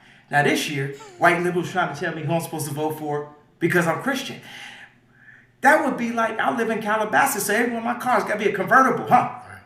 It's just all based on y'all vision of what I'm supposed to do. And I understand, like, a lot of people, it's not a matter of whether you like it or who like it. We are in a country where we allowed to like whatever we like. I love Jesus Christ. I love Christianity. I love the Sistine Chapel. I love all the paintings. I feel that Christianity, people make spoofs of it. I'll be looking at Family Guy, and I like Family Guy. I like Seth MacFarlane, right? But he makes jokes about the Christian faith. And I'm sure that's the way he was brought up, but I understand because North, when she talks about church, it's a positive connotation. A lot of us in those 4 walls, it felt like we were stuck in the pews. So like what we said 10 years ago, that you inspired for me to go there, we are now actualizing that. Another thing is like this idea of like apologizing. We'll apologize for saying George Bush don't care. Apologize for running on stage with Ted Swift. Apologize for wearing the wrong color hat. I ain't apologizing for nothing. Y'all dealing with grandpa now. I done been through too much. I'm the founder of a $3 billion company. Now check this out. I'm finna listen to somebody online tell me who I'm supposed to apologize for? Listen to this. Hey, be quiet, yay. What woke's supposed to be. Hip hop ain't never been about following rules. It's been about doing what you feel. I'm gonna take the Louis, I'm gonna throw it like this. I'm gonna do it with the polo, I'm gonna do it like this. Even like the way I talk. Hold on, let me use my African American voice. Let me use my Disney approved voice. You know what I'm saying? We're not even speaking in our own language, bro. Like, we talk louder than this. Africans talk loud. Italian moms talk loud. We talk louder, but we speak in our corporate voice. Or we don't want to ruin the deal voice. Or this why, bro, I love y'all, man. And I love me. And I love Christ. And y'all should love to see this. I'm not going to tell y'all what y'all should do. I'm just doing what I do. If you love it, then cool. If y'all want to rap me, it ain't going to make a difference, honestly. I done been killed so many times on social media, and I'm still here. I'm still talking. Look at me. Do you care? I told you I care I'm talking about everything. Okay, perceived, which could be a crazy word, perceived, as far as like how people look at you. Do you care about that? I need people to just, I don't even need anything. I am praying that people can see that Jesus won the victory. When I was making raps in service to the devil, talking about you a hoe, I love it, all this, I was in debt. Now that I'm in service to Christ, God is showing off. He's showing off in my life. He's showing off with my family. I'm just saying, like, y'all got to think, man, black people are like the housekeepers of America. Think about how your housekeeper, you know what I'm saying? They got a certain volume. They're supposed to talk in the house. We got a certain volume. We're supposed to talk in America. So what do you think if a housekeeper is screaming in my house? What do you think the other housekeeper going to tell them? Be quiet. Be quiet, yay. Be quiet, yay. Don't disrupt the house. Don't disrupt America, yay. What I'm hearing here, brothers and sisters, he shouldn't be on. If they're going to put medication out there in that house, they should give it to Kim Kardashian. She's saying that he should be on medication. All right. And he should tell her, listen, if you think that stuff worked for you, you take it. Because what I'm hearing here is a free thinker. A free thinker who have tried it Satan's way and failed. Right? Now there's more. Not to say that this guy is the all to end all, but I'm going to tell you, the Most High is doing something with him. He's breaking free. What we're seeing is this in between, his transitioning. Now, all of us go through transitional moments. Now, if we were someone in the limelight and they had a camera on us, people would think through that transition. Of course, everything is not going to be perfect or be understood because you're still figuring it out. But we all have gone through that. And you can't say the hand of God wasn't with us during our transition. We just didn't have cameras and the paparazzi and all these things following us during the whole time. But I understand what it means when you're experiencing a spiritual intervention, where you care no more about what people think about you or say about you or what they can do to you. And it's a level of confidence that's needed to break free and connect to our God. More. Friends out here, but don't disrupt. There is. But what if some people feel like you siding with the slave master too? If we're in the house and it's the Trump household, it's like shit. You siding with the slave master. If we're both in the house and I see you rolling through wearing the red hat, I'm like, man, he just like this dude over here. And am I speaking that? Maybe. Or others thinking that? Maybe. But I'm saying how do another thing. How dumb do they think we are, in which they can actually incinerate us or get under our skin, and we can feel a certain type of way because someone is wearing a red hat? How stupid they must think we are. Oh, he have a red hat on. Right. Oh my God, he has a red hat on. You think you see other nations going through that, can be triggered with someone with a red hat on? Listen to his answer. That's how ridiculous they believe or stupid they believe our people are. You got to side with abortion and killing your babies because he has on a red hat. Right. You got to side on our families being separated in feminism and the letter alphabet people because he has on a red hat. So side with degradation because this guy over here is wearing a red hat. That's how stupid they believe we are. Mm-hmm. Right? Separate that. If we're both in the house, we like, man, you know. I'd rather deal with somebody who called me an N-word to my face than a person that signed me for a lifetime deal on a 255 page of my contract. I got you. I got you. So he just said that, believe it or not, without saying it. Okay. Trump is, if y'all demonizing him, he is the devil then. But I'd rather have someone who's going to say something to my face than these Democrats who smile in our face and destroy our people. At least we're dealing with someone who's honest. Even if he's against us, he's honest. Who would you rather deal with? Huh? Now me, I'd rather deal with Christ. I don't believe in any side of this political monster, Democrat or Republican. But all in all, what he's saying is, what have Democrats done for us? Mm-hmm. And if I can mention also, we're seeing this a lot. We're seeing this this paradigm shift in our society. You're seeing a lot of people making I guess you would call a switch from the Democratic Party. Yeah. So-called African Americans, black conservatives, so on and so forth. And believe it or not, a lot of the things, you know, of course, we don't agree with the politics of it, but some of the things, as he's mentioning and that others are mentioning, that they stand for, anti-abortion, family, pro-family, not always pointing the finger and also, you know, taking the responsibility for the things that are going on in our community. You know, these are things that we can agree with. And I think people get caught up in the political side, not realizing that these people like, you know, Kanye West and others who may go either Democrat or Republican for whatever reason. Yeah. They're within that realm where they believe the only solution is a political party. Yeah. They haven't reached that level yet where they realize that there's something outside, like there's a way that we can become independent as a nation and become our own, you know, party, if you will, or you know, be pro ourselves. They're not at that level yet. They're still in that political paradigm. Exactly. Well, the control can only work if there's balance. Right. When our people begin to realize that the Democratic Party has always been the party that destroyed us. Mm-hmm. And you begin to run to the side of life, family, mm-hmm. having the right to defend your family, you realize that they took our party. Right. Our party was family first, the love of God, mm-hmm. the protection of children, and being able to protect our children.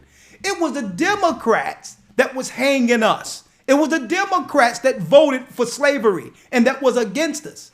They took the value party, the party of morality, for themselves, mm-hmm. and left us the party that was always destroying us. We're actually locked in the house with those who have always murdered us, mm-hmm. the Democratic Party. Mm-hmm. And someone just mentioned it. Black people coming out of slavery originally, we were pro-Republican party. So you got people like Kanye West and others saying, well, hold up, man. You're not going to pigeonhole me into a party of straight degradation and immorality mm-hmm. just because I'm black. He has children. Now, listen, I have children. When you tend to love and care for your children, you are against the killing of babies. And be like, well, hold up. How can you now put me, you know, in a bubble with mm-hmm. a party that believe in killing children and saying that that's a black talking point, that's a black issue, or align my blackness with those who choose to deal with the same sex and all that? How can you align me with that and say, well, in order for me to be in a Democratic Party, I gotta agree with something that I disagree with? Mm-hmm. You understand? You can't align me with something I agree with and just say because this guy got on a red hat, he's racist. You know, I need to agree with all of the degradation and destruction and the drugs in our neighborhoods, the incarceration in our neighborhoods, the immorality that comes through the Democratic Party. So I got to align myself with my own destruction. I got to celebrate my own destruction in the Democratic Party. And you have people with critical thinking, and they have the mindset to see things critically through some level of objective eyes of saying, well, hold up, we've been tricked here. Mm-hmm. So you have guys who break from that once they come to a certain level, and immediately they deem you crazy because you're not under control. Mm-hmm. If you are black, you're crazy if you don't vote Democrat. Because why? That's what the control machine says black people do. These are clear signs when you are actually awakening from your psychosis, when you decide not to go with what you would call the population. Mm-hmm. When you decide not to go with the norm that the world have made for us. Mm-hmm. Automatically they can tell, okay, there's a glitch right here. He's waking up. Right. Right? I want to play a little bit more that I'm going to get to this pastor who's now being outed by his handlers. And now the black Zionist handlers over the Christian Word Network are now letting everyone, the pastors, know what they have always been, what they've always thought of them. Okay? The only thing they were interested in was the black dollar in our communities. They just needed some people who could do music or who can preach or had a great voice or whatever the case is to lead the money to our controllers. But they've always seen pastors in our communities as nothing more than taskmasters or house Negroes. And I'm going to show you that in a moment. Let me mention something before you get back in the video. I see a lot of people there's a lot of comments. Yeah. Are you pro Kanye now and all these different things? What we're showing is that you don't necessarily pro Kanye. I mean, I don't know where this is coming from, but listen, but this is how pigeon-minded. Right. These are the bubbles they have put our people into, where you got to think direct one way. Right. You can't critically look at something and say, well, I disagree with this part of the person, but I can agree with that part of a person. Mm-hmm. Because why? They don't believe that we should be critically thinking. I don't have to agree with everything Kanye West think or say. Exactly. To agree with points that are right according to the Bible. Exactly. If he's saying something that's true, that's right according to the Most High, I'm going to agree with it, whether he say it or anyone else say it. It doesn't mean I'm pro or con Kanye West. Exactly. What I'm pointing out is that there's a glitch in the program and he's transitioning and the Most High is doing something in the earth. He's breaking our people from control. Okay? Mm-hmm. He's breaking people from that Zionist control before our eyes. And this is what that looks like, is what I'm showing. This is what that looks like when you can no longer control, okay, your taskmasters, your buck dancers. Mm-hmm. Okay? Right. And like I say, we have to look. Like yesterday, I purposely sat down on YouTube for a few hours and I watched videos with perspectives that there's a few things I could agree with, but there were things I couldn't agree with. Yeah.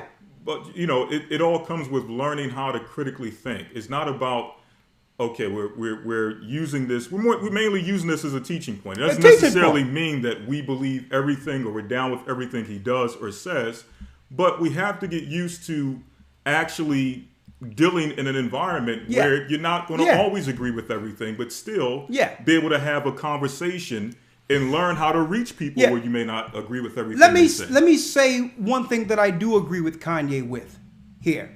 I agree that he shouldn't be with a party or agree to go with the crowd that says it's okay to kill babies. Exactly. I don't have to be pro Kanye to agree with that point. Exactly. Okay. I agree with that. That it's wrong killing babies. And the fact that he's used this platform to say it, you know what? I'm down with it because our God stated in the law, thou shalt not kill. Mm-hmm. You got it? You get it now? Another thing I agree with Kanye is the fact that if it wasn't for this spiritual intervention and his connection with Christ during his transition, it was him trying to learn about Christ and read about Christ that's leading to the courage you're witnessing. Against his handlers, against the media, against those that once stood against him. He don't care what can happen to his body. And he's more concerned with his soul right now. And only the Most High God can instill in man that level of courage. So I agree with that aspect in him. Now, Sunday worship, Sunday is pagan. Mm-hmm. But I'm not going to throw out the baby with the bathwater. He's still in transition. So I have to actually focus on the things, the positive things that the Most High is doing with him in this transition, and use that as an example of who? The Most High shaking the tree. Ultimately, it's God. Mm-hmm. Okay. So let's bring it in the proper perspective. I'm pro-Bible. I'm pro the Most High. And I'm going to say this. There was no one more ruthless in the New Testament than Paul against us and against Christ's church. And he could never live that down.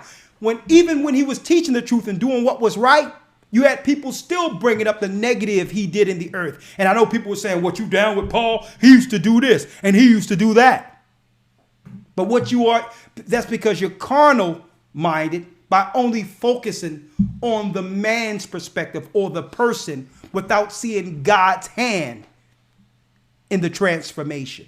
And that's because we're known to look at things on the surface carnally.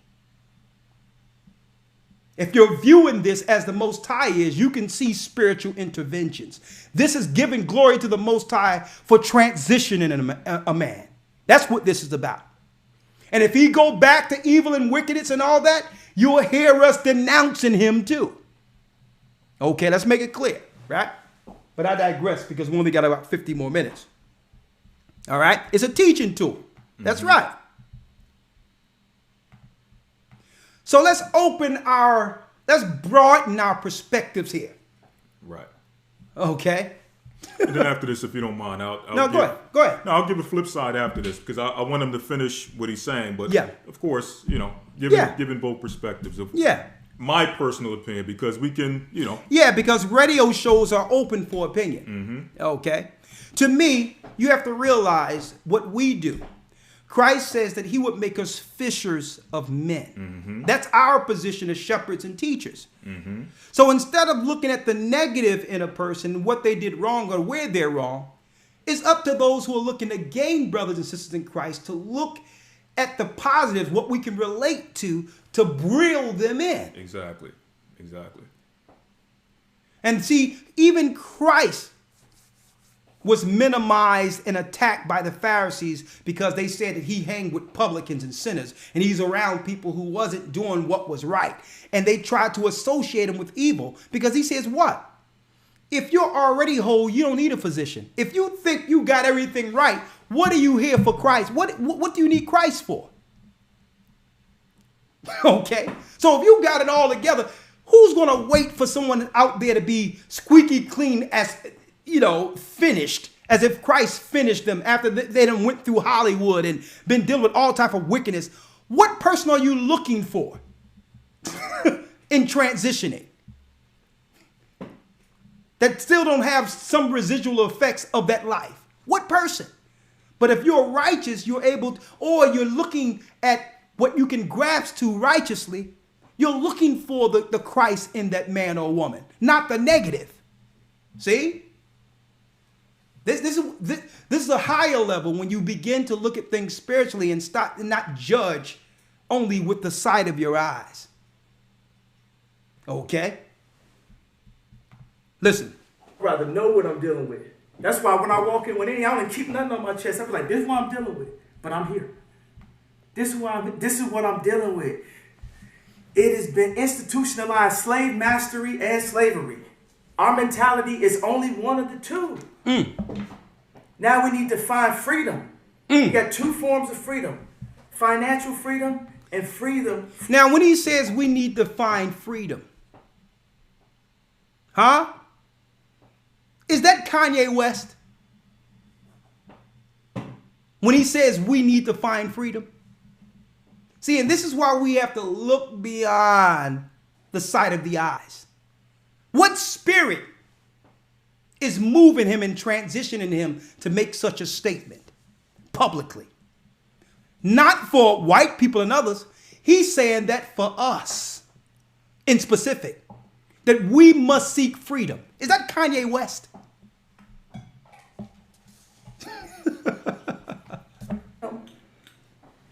Through serving something higher than yourself. Are you free now? Or are you working on being free? I'm a human being. I'm delivered, and everything happens for a reason. I'm yay. Are you still our voice? Absolutely. Listen. Absolutely. Hold up. Now check out how this guy is tactfully pulling out carnality. Are you still our voice? What voice? The voice of, what are you saying? When he was your voice, you give me money when I'm in need. I'm a gold digger. Is that the voice you want? I ain't saying she's a gold digger. He wasn't talking about Christ at that time. That's when he was the voice for us that we can all agree to and support. Are you still going to hell with us, Kanye, is what we need to know. Are you going to be at that party, that child sacrifice party next week, Kanye? And I think even if you don't necessarily believe Kanye's transition, one thing this is showing is the hypocrisy in our society. Yeah. The fact that people were 100% behind him and they loved the music when it was dark, when it was glorifying Satanism. Exactly. Where was these what you would call interviews of higher perspective when he was up in wickedness? Right. When he was doing stuff with Jay-Z and all that, where was these sit down and these kumbaya conversations then? Exactly. Right? Now, I want to stay too much on this, right? But I just want to pull one other thing out. That's the thing. You are quite easily controlled if they know everybody gonna be blue. If you go to a white bar, you're going to hear people talking about independent. You're going to hear people talking Republican. You're going to hear people talking Democrat. I'm not telling nobody to not vote Democrat. I love Obama. I love lemonade. I love Wingstop. I love polos. I love Jordans. I love Michael Jordan. So what he's asking is, why are black people so pigeonholed into one perspective? When amongst other people, there's diversity in thinking. There's a more diverse perspective, a more broad perspective. But we can only believe one thing is what he's saying. We should be ashamed of that. And it had nothing to do with Democrat or Republican. The fact that they put us in this bubble where we can only believe one thing and be satisfied with that. Right. You should feel ashamed that they have shaped the way we should think on a lower level, while everyone else in the other nations deal on a more broader perspective and understand everything outside of just the ghetto. You a Negro that you're supposed to just deal with the ghetto thought and the ghetto mindset and the slave quarters. Okay. Anything outside of that is, it's beyond your pay grade, is what they're telling you. And you ask black people, and I'm not Democrat or Republican, but you ask people why they vote Democrat, they'll say, well, I don't know. It's just, that's what black people do. Right. Look at your neighborhoods. The Democrats put you in that neighborhood. Look at your jails, because you can't say they didn't. You can't say they didn't, because you've only voted Democrat. Okay. You've only voted Democrat. So everything that happened under the Democrats was their plan for you. Huh? I hate the back of Forrest Whitaker's neck. What was that from? I forgot. Man, hey Kanye, I do. And make a car out of duct tape. And I was always letting that Playboy magazine that I found when I was 5 years old have an effect on my music. It couldn't never be 100% everything it could be, because I had to add that in always. And it got to the point where literally I went from Jesus Walks to Just Love It. Excuse me, cut that. I didn't know he was going to say that. And where that record went straight to what? Number one, quick. This is exactly what we want. This fit right in with whatever else we got.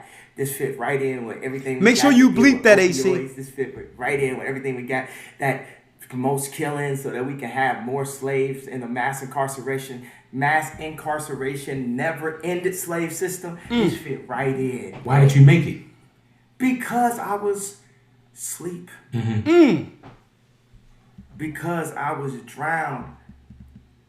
Because I was lost. What do you want us to get from Jesus as King? The title right there. The fact that everyone says that is enough. There was times we think about, well, let's call it Christ Jesus. You know, that's what the old folks say in the church. Let's call it this. Let's call it. And oh man, you know what, Jesus is King is too affirmative, because Christians, we be out here, because on one hand it's like, are we too judgmental? Are we not judgmental? Are we saying what we're supposed to say? Are we not? It's Christians, it's hard to have a position because we so drowned out by music and culture. Oh, that's not cool. Take that preaching over there. So it's Christians that told me the title Jesus is King is too heavy-handed. Now people be hitting questions like, man, when that's dropping? When that Jesus is King dropping?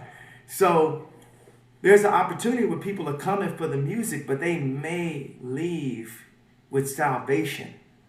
It's easy, man. It's very simple. It is. And you know what I pray? I pray that the Most High continue to work with this brother.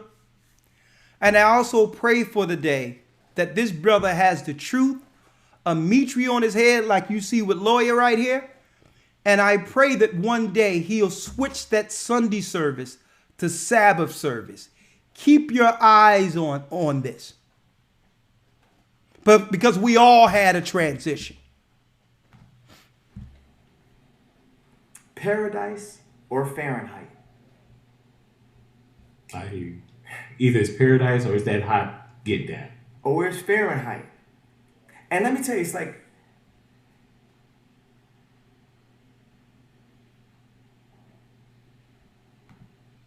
and I hear people calling Kanye a wolf. Let me tell you, man, you have some people that are so, I would say, you have a lot of people with no compassion at all. So unforgiving. And I'm going to tell you, man, hey, every word you type, every word you say, you'll give an account. And be careful how you judge. Because when you're on the other side, you'll be reaping what you've sown. So don't think because you're in the privacy of your home, typing what you want or saying what you want, that the angels aren't chronologizing. Because guess what? You're no different than Kanye. You are a sinner. And all of our righteousness together is as filthy rags. Just remember that. And I'm putting it out there. You don't know what the brother is. And you're not in a position to say what the brother is. Who are you? A sinner. Working for God. I told you 10 years ago it's all I ever want to do. Now I'm here. These interviews, to me, they remind me of when I first got with my wife. And people was like, bringing up other women's name in the interview, and they was trying to diss my wife. And you're gonna see some documentation. I'm spazzing on people. This is one of the most beautiful people ever lived. Now let's transition over to here. That's one, right? Let's transition over.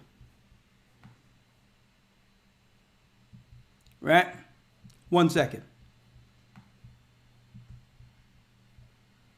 To show you that something is going on in the earth right now. We're looking at Bishop George Bloomer. Right? Bishop George Bloomer was for years a head bishop on the Word Network. Right? I don't mean to laugh here. He was a tight Pied Piper for the Zionists who control the Word Network. The Word Network is primarily a black network, Christian network, where you can find our preachers, you can find our music, but it's ran by Jewish people. Now, go figure. Where black pastors must pay this machine called the Word Network, which all of us believe is black, to broadcast on that network. Right? I'm going to show you something that's happening right now. Right? Check out what's going on with him. He received some text a few days ago from Kevin Adele, a controller over a black program. And this controller doesn't look like us. All the people that are behind the scene of these black Christian networks are white. All that money in our communities that could actually help fund our people are being given back to those who are working to destroy us. Check out what's going on with him real quick, if we may. This is what he sent to me. You look like a midget. Hold up now. He's reading his text now. The Zionist controllers who have always controlled him for decades sent him some text on, not Texas, that's a state, some text, okay, on the way of booting him off the network. Now, this black guy was the one who've been bringing all of our people on the network to make it a multi-billion-dollar, what you would call conglomerate for the Zionist. Okay, it's a place you go. You're not knowing unless you are recognized under the Word Network. Come to find out, we could have just had our own network with, if the Christian churches who are doing all the singing and pastors, and had our own network where the money stayed within our people the whole time. But we made this controller filthy rich. And what do this brother get in return? He get a text that says what? You look like a... Kevin Adele is disingenuous. He's not telling the truth. And he's also lying. Okay? He told the Detroit News that he sent it to me so that I could be aware of it. Okay? But he also sent this to me so that I could be aware of it. Let me find it. And I'm gonna send these things to you, Roland. Let me see. He was on the Roland Martin show. Set it up first. This is what he sent to me. You look like a midget. So a Zionist controller told this guy, this top bishop, you look like a midget. You're tattooed from the Fantasy Island. Lord have mercy. See if I can. I didn't know they made tuxedos that small. This is not funny. He texts me back. These are men of God right here in this conversation that controls the Word Network. LOL. I said, this has racist connotations is equivalent to blackface. He then sends me a picture of him in a tuxedo, and he doodles blackface on the person. They can say whatever they want to say. I'm not talking. Now, we've been telling people for a long time that the controllers over Christianity don't take any of these black pastors seriously at all. That they're just using these pastors to siphon money that we should be using for ourselves within our communities for years. Right? Now, after he done made this so-called Kevin Adele, this Zionist Jesuit, a billionaire almost through the black churches, now the guy's calling them names, sending them texts, blackface. He don't care if black churches begin to pull their programs and all that. This guy done invested all this money for decades that was being sent to him through black people, and have sent his children to college and have invested in real estate. He probably got land overseas and all that. Money siphoned from the black community to the degree where he don't even care anymore. And the guys that are controlling these networks aren't Christians. They're Zionists. They don't even believe in God, a lot of them. They're atheists. But now they're kicking black pastors to the curb. Now, you know what? To some degree, it's a blessing. Because there's a conversation being had now amongst black pastors saying, you know what? And this goes back to the topic we're talking about right now. It goes right back to it. Let me pull it up here. One moment. It comes right back to the conversation we're having, brothers and sisters. One moment. Let me pull it up here.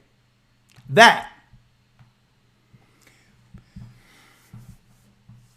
our people are now standing up. In areas they used to stay quiet, they're using their voice to speak against injustice on every level. And I use Kanye West as an example. Now I'm using this pastor as an example. There's another example where Kirk Franklin, now I don't agree with everything Kirk Franklin anything do, but he's standing up against the black Grammys, or which is like the black Grammys for the Christian network now. Because they censored him speaking against the injustices against our people. What I'm saying is, regardless of these individuals, none of us out here can deny something is going on in the earth. On the surface, you have Israelites everywhere since the early 90s who have been out on the street being called crazy and all that. To the degree where Christians was like, nothing will ever come from that. We don't even got to address them. They look crazy. They look how they dressed. When the Most High was doing something back then, he was building the base of the ministry that all of his people would cleave to at the very end, realizing we're Israel. It's our God shaking the tree at every level to where there's nothing left but us accepting the fact that we must be those same people who made an exodus out of Egypt. I'm just using a lot of these lawyer examples of what's going on to say, nah, you have to look beyond that pastor. That pastor is that pastor, and that Zionists have always been that racist Zionist taking money. That's all they do. You have to look beyond just Kanye West saying he lived for Jesus and staying courageous and all that. You have to see what's going on. On every level, the teachings of the Israelites are coming out now. People are leaving the churches, coming to the truth of themselves, questioning the ideology that's been taught to us by pagans. Christians are standing up now against their handlers. And it won't be too long, lawyer, before not only will they stand up against their handlers, they'll start looking into the doctrine they learned in the theologian seminary schools. It won't be too long. I'm getting phone calls from pastors. They're already doing it. Our God is shaking on every level, folks. Can you not see this? This is a time to celebrate, folks. And this is happening without us out there saying the white man this and the white man that and the white man this. Nah, they'd rather you argue on that level. The truth exposes lies, regardless of color. This is what they feared. A nation who no longer needs them. Woo! Are you ready? The mysteries of the Bible revealed. Let's read this real quick, Elder Lloyd, if you don't mind. Yes, sir. Let's go to the book of Daniel. Then we're going to open it up. 515-605-9327. Daniel chapter 12, verse 1. Yes. And at that time shall Michael stand up, the great prince, which standeth for the children of thy people, and there shall be a time of trouble such as never was since there was a nation, even to that same time, and at that time thy people shall be delivered, every one that shall be found written in the book of life. And many of them that sleep in the dust of the earth shall awake. Many of them at the very end that sleep in the dust shall wake. And that's also talking about the valley of the dry bones, Ezekiel 37. Our people will begin to realize that this matrix, we've been raised in a matrix of lies, right? Within the matrix of lies. Right? Go on. Some of them to everlasting life, and some to shame and everlasting contempt. And they that be wise shall shine as the brightness of the firmament. Come on. And they that turn many to righteousness as the stars forever and ever. But thou, O Daniel, shut up the words and seal the book, even to the time of the end. Hold up. Shut up the book. He told Daniel, shut up the book until the time of the end. See, we went through Christianity, and you know what? The gospel music and all that and the white Jesus, a lot of that was us just spinning our wheels, grasping onto anything we could until the books would be open for us. Right? He told Daniel to shut up the books until the time of the end. Read. Many shall run to and fro. Many shall run to and fro. And knowledge shall be increased. And knowledge shall be increased. And that's the time we're living in right now. He told Daniel to shut up the books until the time of the end. But folks, guess what? The seals are off of the book now. The controllers can no longer control us through Jesuit theology, because now the seals are open, and now our people are coming to the reality of what we've always understood to some degree. That the only people that can relate to the characters and people in the book are our people. That we're the children of God. We're no longer going to follow this book or deal with this book from a Christian European perspective anymore. We're going to follow the book narrative literally as the people of God. And when the seals were broken, we began to take ownership of this book. And that's the only reason Europeans, Jesuits, and Satanists began to downplay the King James Version Bible only to replace it with the NIV. Claiming, oh no, you can use the NIV because it's speaking in our language now, and that old Quaker English is hard to be understood. My grandparents understood this Bible fine before the NIV. So what are you talking about? What are you talking about? All the people that you begin to deliver the NIV Bible to come from generations of Christians who only use the King James Version. They lied. They knew we would begin to open the King James Version Bible and see ourselves in it. We would begin to look at the Bible, and you notice the NIV where it says black relating to us. They have carefully changed all those scriptures and changed the context of the color of those people in the NIV, knowing that the seals were broken. They knew that we would begin to relate back to the Bible. Why? It was prophesied. So they say, it's the same way we lied on King James, a black man. The same way we lied on him, it's not enough. We need to move that translation out of circulation altogether. Before his people, the people of King James, the Jews, Israel, wake up. That's the time we're living in, folks. It's a time for celebrating. And it's not a time to celebrate Halloween.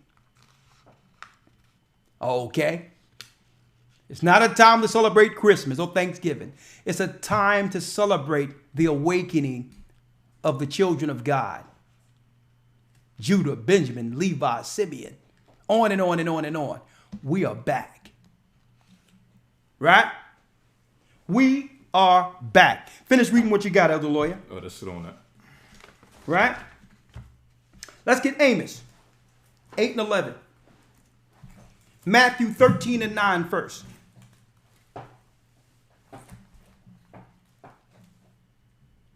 And you're going to see more people, what you would call stalking Israelites. At one time, let me tell you, at one time, they would just ignore Israelites altogether.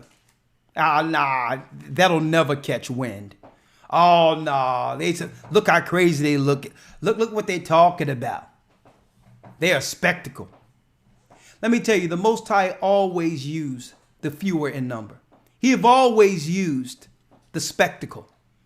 Those that the majority have slept on. Christians was ignoring the Israelite awakening the whole time while they were filling their coffers in their pockets and sinning willfully in the earth, excusing their sin through the doctrine of grace. And while they were dealing with that prosperity garbage, the Most High was carefully choosing the 144,000 to teach our people on the grassroots level. Christian pastors got too high for our people. They only thought about the finances, the money. They got too high.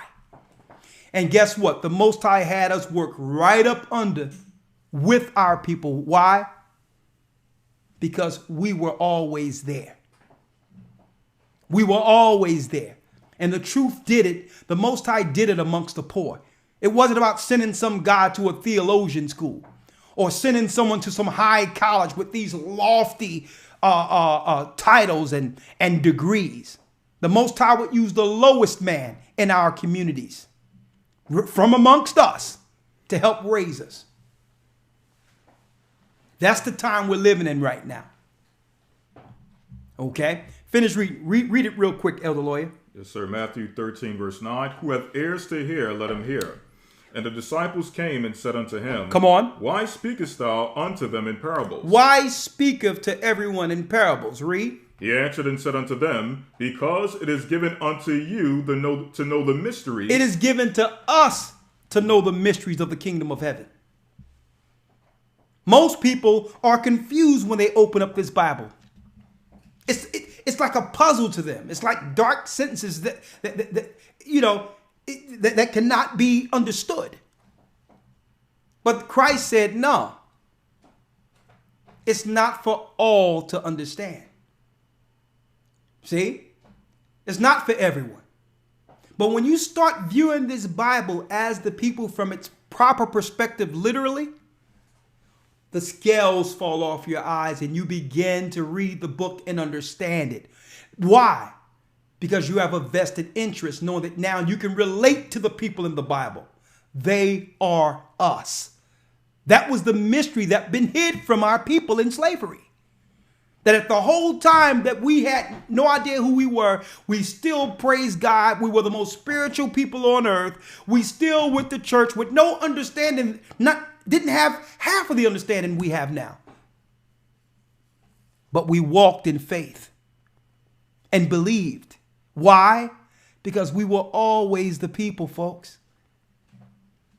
Even in darkness, we stood with God and stood with Christ.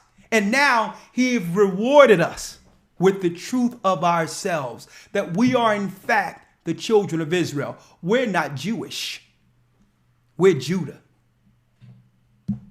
Huh? And that's not saying nothing negative about someone being Jewish. But I've read this Bible backwards and forward, and not once did I find the tribe of Jewish in the Bible. We're Judah, folks. We're the Israelites. This is the mystery that has been hid. The seals have been broken now. That means you can leave Islam alone. It was never for you. You can leave pagan Christianity alone. It was never for you. The King James Version Bible was always for us. It was translated for us. Read it. Because it is given unto you to know the mysteries of the kingdom of heaven. Come on. But to them it is not given. But to the other people, it's not given.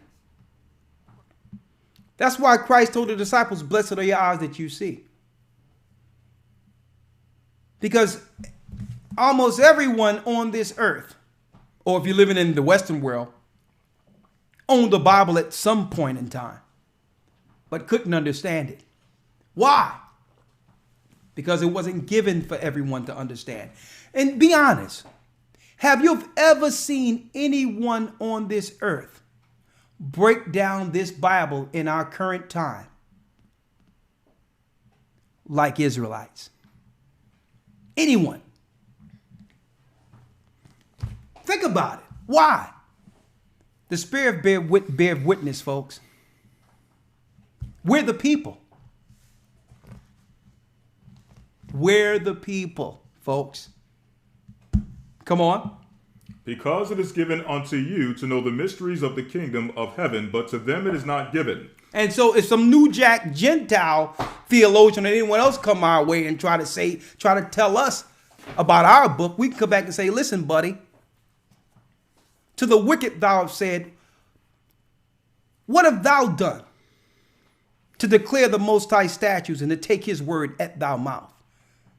Being that you have put his word behind you. How dare you try to tell an Israelite the true doctrine according to the Bible? Being a heathen, upholding heathenistic practices, not following God's law. Okay? You have no credibility here. You have no position to correct an Israelite. You are a heathen. So get in line. Okay? You are a heathen. You can't debate this Bible. This book belongs to us. You are Edom. Okay? Let's go. Verse 12. Yeah. For whosoever hath, to him it shall be given, and he shall have more abundance. Yeah. But whosoever hath not, from him shall be taken away, even that he hath. Therefore speak I to them in parables, because they seeing see not, and hearing they hear not, neither do they understand. And in them is fulfilled the prophecy of Isaiah, which saith, by hearing ye shall hear, and shall not understand, and seeing ye shall see, and shall not perceive.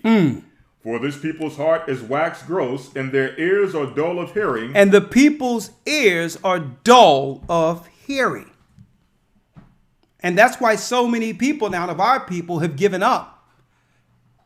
Have turned to atheists, have walked away, because at one point they believed that nonsense they have been witnessing in the Christian church was taught from the Bible. It's to the degree where our people began to give up. Until truth came. Until Israelites began to awaken. And right now, the truth of Israelites who are teaching Christ is the only doctrinal hope for our people. On top of that, it's the only doctrinal hope for the world. Check that out. Because the so-called theologians are losing it big time. Look how many people are walking away from the church. Why? Because they can no longer answer the tough questions. People don't believe in church based on the false fairy tale doctrine given to us by the satanic Romans. So we're the last hope for this world, folks. We've always been. And that's why this time should be celebrated. When I see brothers standing up against all odds, standing for truth, they may not know the Bible like we know it, but guess what? It doesn't take a serious observer to understand that something is going on with our people on every level, within every demographic. Be it the music business. Let me tell you, be it in the sports arena. Everywhere a conversation is being had, folks, about the awakening. On every level. I'm telling you, it's the Most High. This has happened throughout all of history. When you study history, folks, this has happened through every transition before one empire fell and another arose. This time we're living in right now. This has happened throughout history, a change that will lead to another empire. The key point about it is the next empire is ours. This is what they're feared, because after this empire, no new empire will rise. This is what they're feared all of their existence. The end. Not the end for us. The end for their rulership. This is what they feared. And this is why they believe this doctrine that we're teaching in Christ is such a threat. Because the Bible prophesied the fall of the fourth beast. And we're living in the harlot who came from her. Huh? Babylon the Great is fallen. Why? Because the children of Israel are rising. That's why. We've been holding Babylon up. It's our brick that have been building Babylon. Now that the Most High is pulling us into his dear kingdom, the kingdom of his son, every time one person is pulled with the understanding he's an Israelite, another brick is removed from the Tower of Babel. Huh? What? Let's get some phone calls. Yes, sir. And before we do so, come on. As I mentioned, I wanted to give my personal opinion. Okay, come on. All right. Being objective about the topic. All right. Of course, there's many things I agree with in regards to some of the things that Kanye West is mentioning. Yeah. Let me put this out there real quick. Yes, I'm sir. going real quick before you, because I don't want to interrupt that. Yes, sir. Yes, sir. In the midst of this, I wanted to put out there that, again, we're doing this work. We need all the resources and help that we can get to finish, okay? All right, so if you want to support the church, keep in mind what you send to the church belong to the church. If you want to give tithes and offerings to myself and Elder Lawyer, because our monies are separate and we make sure we keep the church's money separate, because people have sent me email and want to know how they can send it to us directly outside of what they help the church with, and we really appreciate it and thank you for doing so. I want to put this out there real quick. That's my name and that's Lawyer's name, and here's the address if you want to send check or money order to the P.O. Box in Philadelphia to help us personally. That means if you respect and like what's going on with our blog talk and our Wednesday program, this is how you can help support us to continue in this, to get better equipment for GOCC Media, so you can see more of what we're doing, you know, as the end draw near, okay? And it so happened that money is a defense. And if we have put our money towards so many other things, why not to help this ministry bring forth the truth to awaken more and more of our brothers and sisters? So I want to put it out there. So if you want to donate, you can go to, you can put it in my name, which I just put out there, right? Again, and Lawyer's name, it's right there. Okay, right there. And it's P.O. Box 946 2000 Hamilton Street, Philadelphia, PA 19130. Check or money order. You can put it in my name, which is Richard Shepard, or you can put it in Elder Lawyer's name, which is Brandon Ray. And then that's our personal monies outside of the churches. We don't intertwine the two. What belongs to the church is for the church's work, and what people send personally to us is what we use as offering. I wanted to put that out there. Or you can send an email to gatheringas1@aol.com, and you can ask, well, how can I do so outside of the check or money order? If I want to do it a different way, there's other ways to do so through PayPal or what have you. But you have to send us an email if you would like to do it outside of the check or money order. I just wanted to put that out there real quick. Go ahead, lawyer. Yes, sir. So just to give a perspective, as I mentioned, there's many things that I've seen, and I can't say that I've seen every single interview, every single public outing that Kanye West has had. So maybe I'm speaking from a perspective of a lack of information as to what is going on. Yeah. I do know for a long time, or for a while at least, he has been kind of, mentioning a few things that are kind of thought-provoking coming from someone of his stature. But two things I'm mainly interested in. Number one, the progression, of course, of his journey to see where this goes.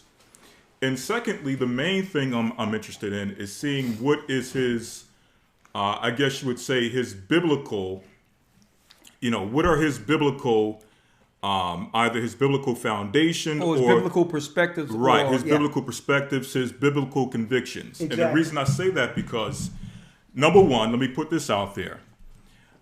I don't expect him to come out and say that I'm an Israelite, I don't eat pork, I worship the Sabbath. I don't expect him to come out and say those things at this time.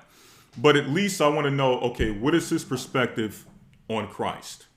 I don't even expect him to say that Christ is a black man. I'm going to give him that. I don't expect all those things to come out. But I want to know who he believes Christ is according to Scripture, or what are his convictions concerning Christ in Scripture. And the reason I say that is because we've seen many examples of people come out and mention Christ and mention the Redeemer, mention the Savior, and things of that nature. Yeah. But later on, through time, you started to see that their mentioning or their conviction concerning who the Savior is wasn't necessarily the Christ of the Bible. For example, a few years ago, we remember Farrakhan. He came out and he made a speech of, I know my Redeemer and Christ is... He talking about Elijah Muhammad. Right, exactly. A few months later, it comes out that the Christ he was speaking of was Elijah Muhammad. Oh, my goodness. Some hot mess. Exactly. So that's one example. We also know that, I believe either earlier this year or maybe sometime last year, Snoop, he also came out with a gospel album. But when it came to questioning his biblical convictions about who Christ was, his biblical convictions didn't necessarily match his quote-unquote celebration of Christ through his gospel album. Yeah. So in a nutshell, what I'm saying is that, again, I agree with many things he's saying, but I'm interested to know what he says concerning who he believes Christ is according to the Bible. Like, what is his biblical foundation as it pertains to Christ? And I think, it's only fair that at least that information be out there so that... The water? Yes, sir. Okay, go ahead. Get your cup here. Thank you. I appreciate it. I'm sorry about that. Right. So I think that's only fair that information at least is out there to know, okay, what direction is this going in?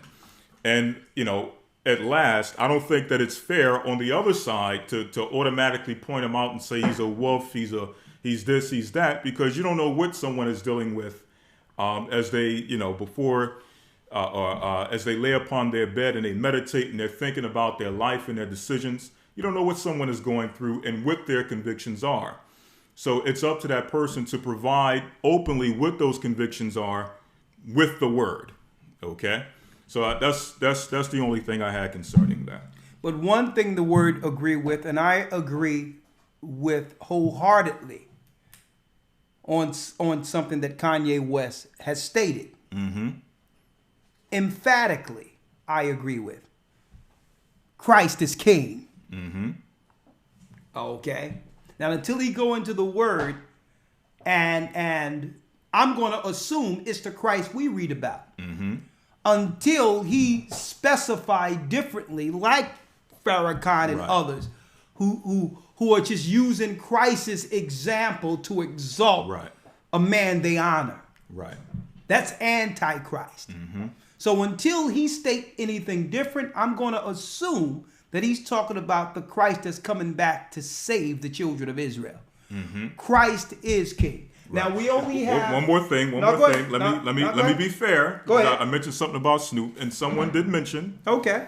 that one of his videos. Okay, I'm not. You're I not didn't privy see the to video. that. Yeah. Yeah, I didn't see the video myself, but I did hear about it. That in one of his latest videos, he had a clip of the Israelite group UIC in it. So Okay. maybe something is working with. Hey. I don't know, but I have to be fair in that assessment also. So I'm not going to say that he is all. Only Hey. time will tell. Well, if something happened lately where, like I said, that's why you can't be premature in judging someone's transition. Exactly. It's just that their transition is no different than ours. It's just that we don't have a camera during the confusing parts of our awakening. Right. You Right. understand? Exactly. Where it can be critiqued on every level. Right? You have to realize when we first found the truth, we didn't have the full doctrine and understanding. That comes through time. The only difference between them and us is that we don't have a camera in our face at every stage of our transition. Exactly. Right? So here it is. We only got 2 minutes and 51 seconds before the blog talk ends. So if you would like to be in for overtime and have a few statements on what we've discussed this evening, just call in 515-605-9327 now and hit the 1. Or you will not be able to get in after about 2 minutes. 515-605-9327. Okay? Now let's go down the line. Step to the back. Okay, that's fine. 919 area code. Shalom. Hey, shalom, elders. Hey, I just want to make a quick statement. Hey, that album, hey, I don't know, back in the days, you might have listened to an album, you had a special feeling. Well, your album definitely gave me that special feeling. And that song, To Be in Love, I think I may make a baby to that. Well, thank you. Thank you for supporting the album. And To Be in Love. There's so many great songs on there, and it's a long time coming. And I hope you enjoy it, brother. And yes, with that song, To Be in Love, you can make a nation like Abraham. No doubt about it. All right? Thank you for your support. 90 seconds. All right. Oh, yeah. All right, and if you would like to get the album, you can go to, I just put the link there, royaltymusicbyshepherd.com. royaltymusicbyshepherd.com to get the album, okay? And it's one song in particular, To Be in Love, he's talking about. It's one of the songs I did years ago, and it's part of the compilation. So, hey, support the work and enjoy the music. And also, you can go to YouTube and see our video. 60 seconds. After the fire is gone, right? After the fire is gone. After the fire is gone, one moment. After the fire is gone, you can go there. As a matter of fact, let me... Return now to the ongoing chaos in Hong Kong. That's how the video starts, in total chaos, right? And let me give you a link. If you haven't seen the video after the fire's gone, there's the YouTube link right there if you would like to see the video after the broadcast, okay? 515-605-9327. Make sure you make a comment on the video. You like, share, subscribe on the channel of the video. And we're going to have a lot of things coming with GOCC Media. So hold tight. Seconds. I'll be discussing that this Sabbath, what we're doing with GOCC Media. Thank you. I really thank you for all your support too. What we're doing wouldn't be possible without the support of God's people, without you all. And even the naysayers and those that are against us, it's okay too. We don't take anything personal. We're fighting for those who cannot fight for themselves. Whether we agree with you or not, or whether you like us or not, we're still here to sacrifice to make sure that the word of the Most High is exalted and that you get saved through the perils to come. And we hope that even if you, I know so many people who told me at first they seen our videos and couldn't stand my guts. And that's why I don't really take anything personal, because it's this work is a transition. See what I'm saying? Mm-hmm. I've had many people say, I couldn't stand you at first. I hate your guts. I hate everything about you. My husband was looking at your video, or my wife was looking at your video, but then come to find out something struck a chord. So if that friction leads to people viewing more, even in their hatred, as long as Christ is taught, is all that matters. And if one day the Most High is going to have something said that you can relate to and understand that your perspective could have possibly been wrong. So it's okay. So even if you go to the video and hate on the video, you can call me whatever you like. Believe me, I'll laugh about it. Okay, I have a sense of humor. You can call me anything you want. You can say I've been cloned 3-4 times. Go ahead, just knock yourself out. Make a comment, even negative one.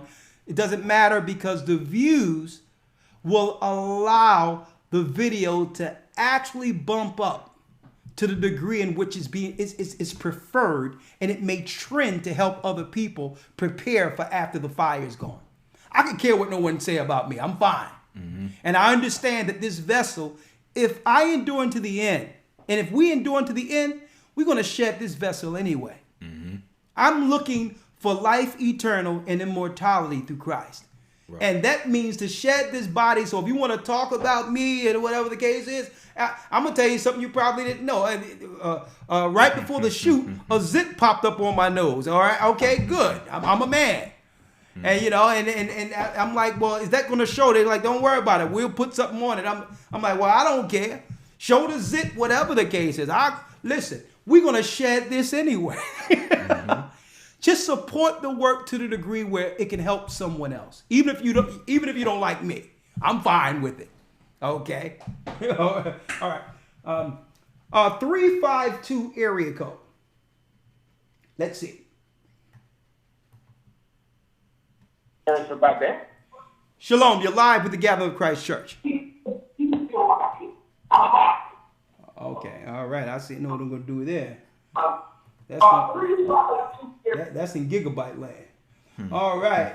All right. Let's go down the line. Get your calls real quick.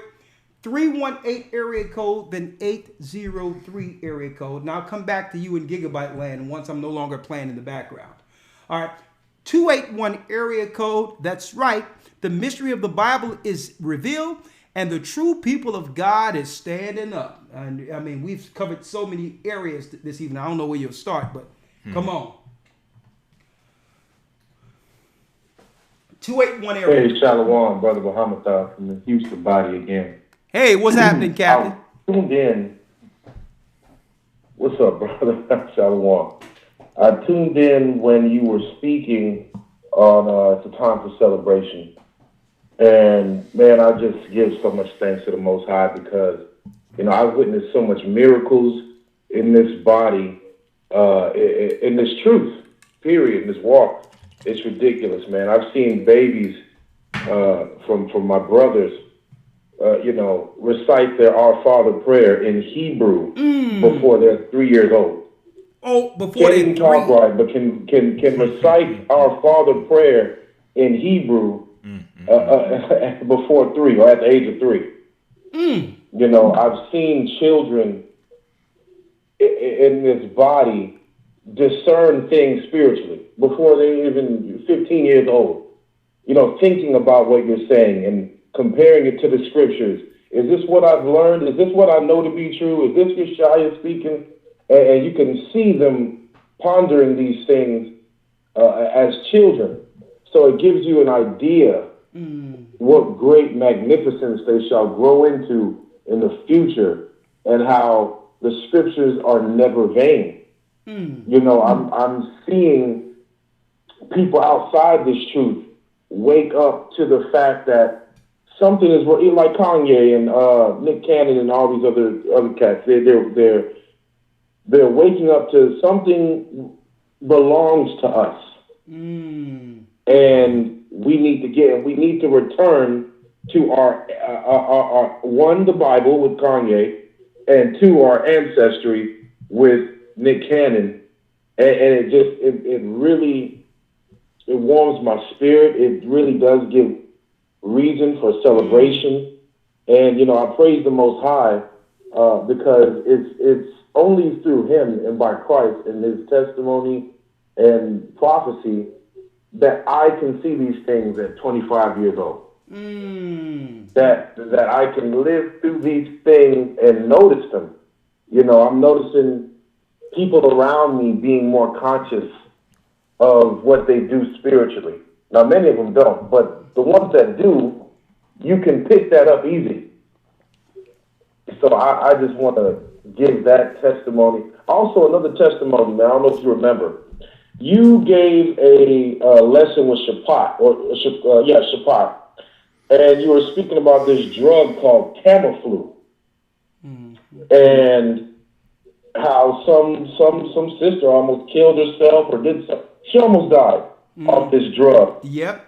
And that same day, because I listened to it during work, and that same day I got that information, my mother became ill. And I got off from work and had to meet her at an emergency clinic, and it was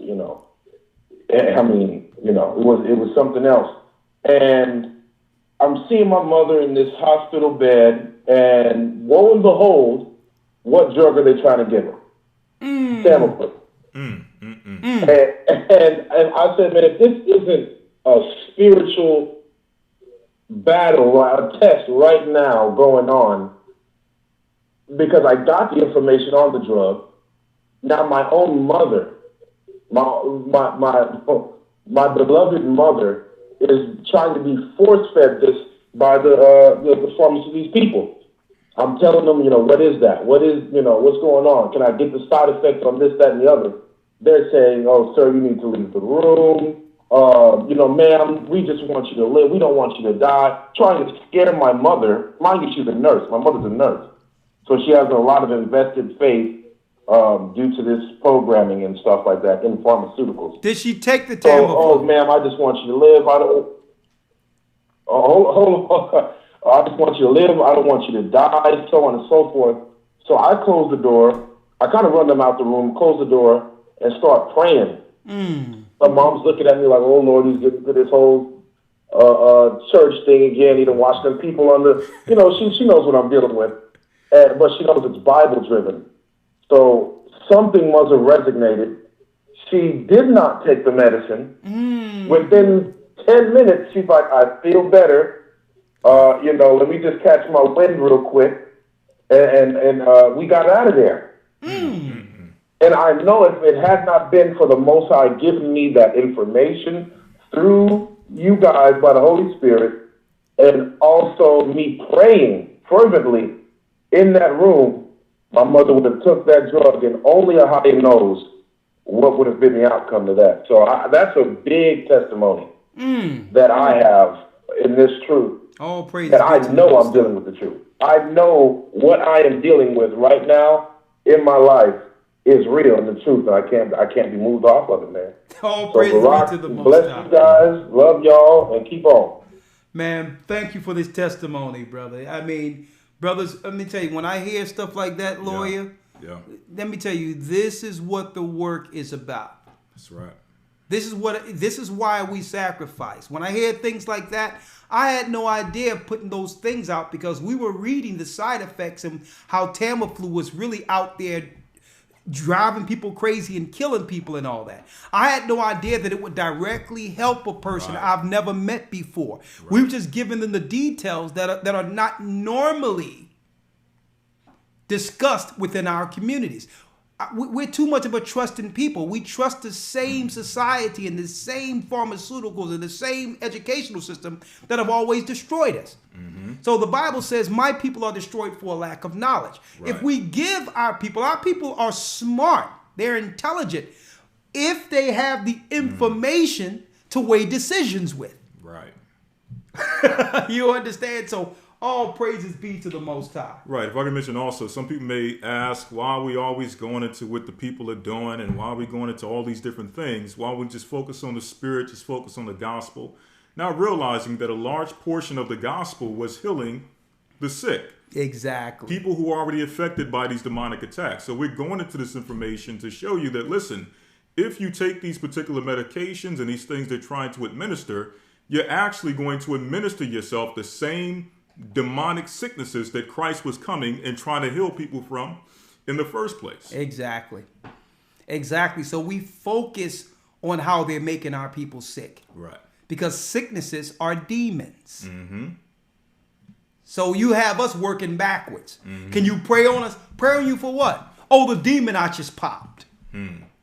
Okay. We'd rather warn you before you pop the pharmacy or demon that's controlling you or attacking your soul, your body, your spirit, your mind. Right. See? All right, let's go down the line. Only a few more calls. 318 area code. Or attacking the soul, the body, the spirit, the mind. Shalom. Okay. 803 area code. 803 area code. Shalom. You're live with the Gathering of Christ Church. Shalom. Shalom. Shalom. Shalom. This is our brother from South Carolina. Talk to me. I just had a few say real quick. First and foremost, those that were calling Kanye a wuss and all these things, you know, as you get deeper and deeper into this truth and you get the years, you know, Paul said it best. When I was a child, I spake as a child, but when I became a man or a woman, I put away childish things. Mm-hmm. Compassion is one of those things that we pick up as a grown-up, right? Where we understand that not everybody's going to be on the level that we're at. Yep. And where we are on our walk. That's right. But we should always look to understand we were there once before too.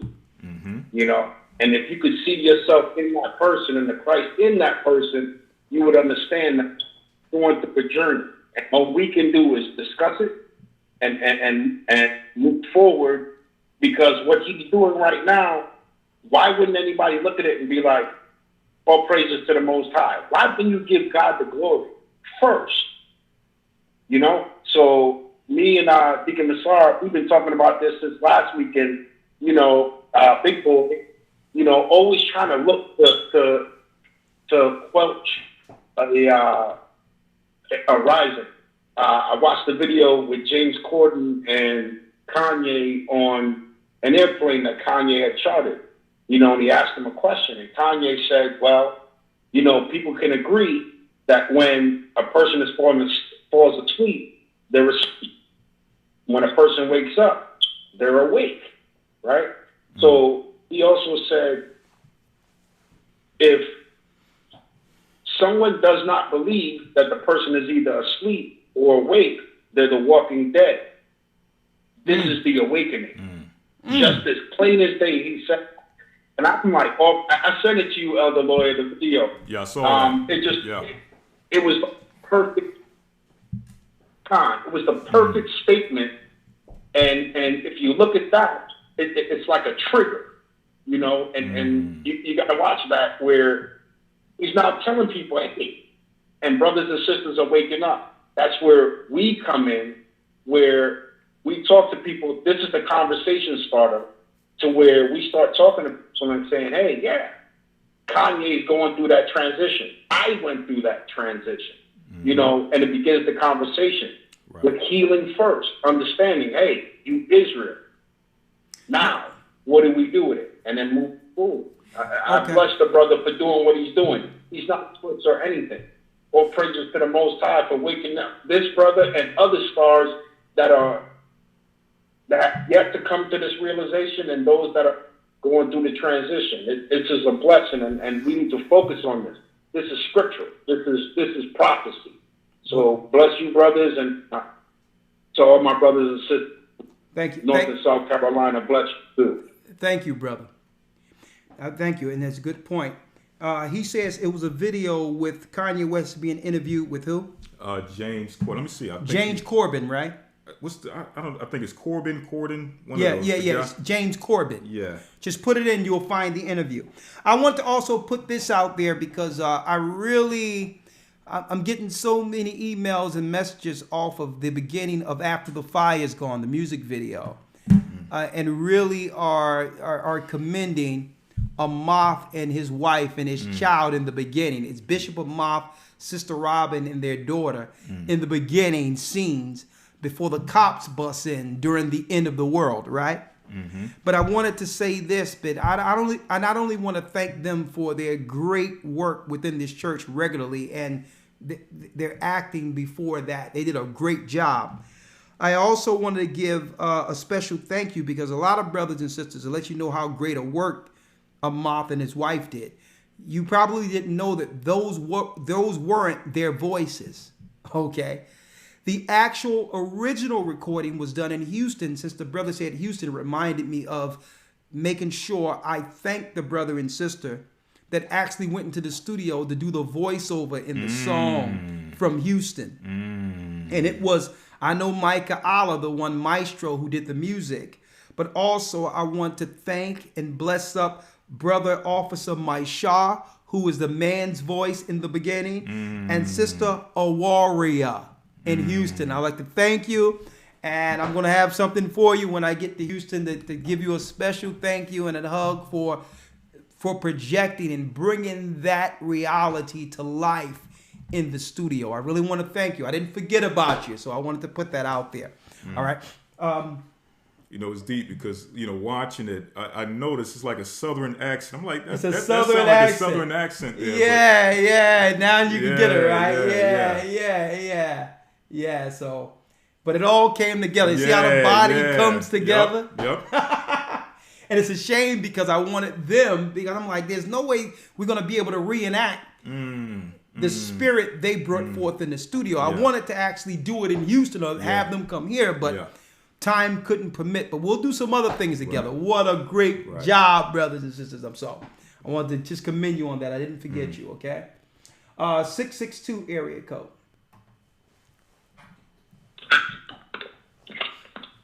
Shalom, brother. Elder. Shalom. Shalom. It's a good time right now, right? Hey, I have to say this again to all the listeners that are listening. That Hebrew and Bible Academy is so important right now because, and just a quick minute, if you think about the kids that are going into college, they are going to school for a semester, and that's right at about 3 to 4 months. And they are spending about $30,000 to $35,000 a semester in the Hebrew and Bible Academy for 3 months. You can get it for $150. The knowledge that you will receive that you have never received in your life. I mean, breaking it down to the simplest, very easy to catch on. I mean, it is just that important. The Hebrew and Bible Academy, once again, to all the listeners, please take the time out to invest in that Hebrew and Bible Academy. It is that important to us and to our people. And just one more statement. This is a question. Yes, sir. Now, and thank you. I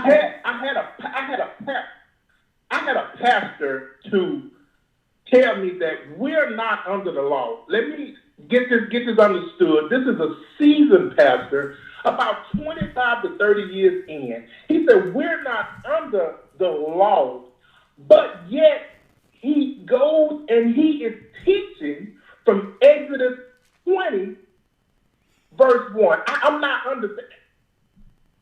understanding what conclusions does he come to saying that we're not under the law, but yet still you are teaching the law. We need intervention intervention down here in Mississippi. Well, here's the Hey, bro, hold up before you go, because the lawyer have something to give you real quick. And thank you for support of this Hebrew and Bible Academy.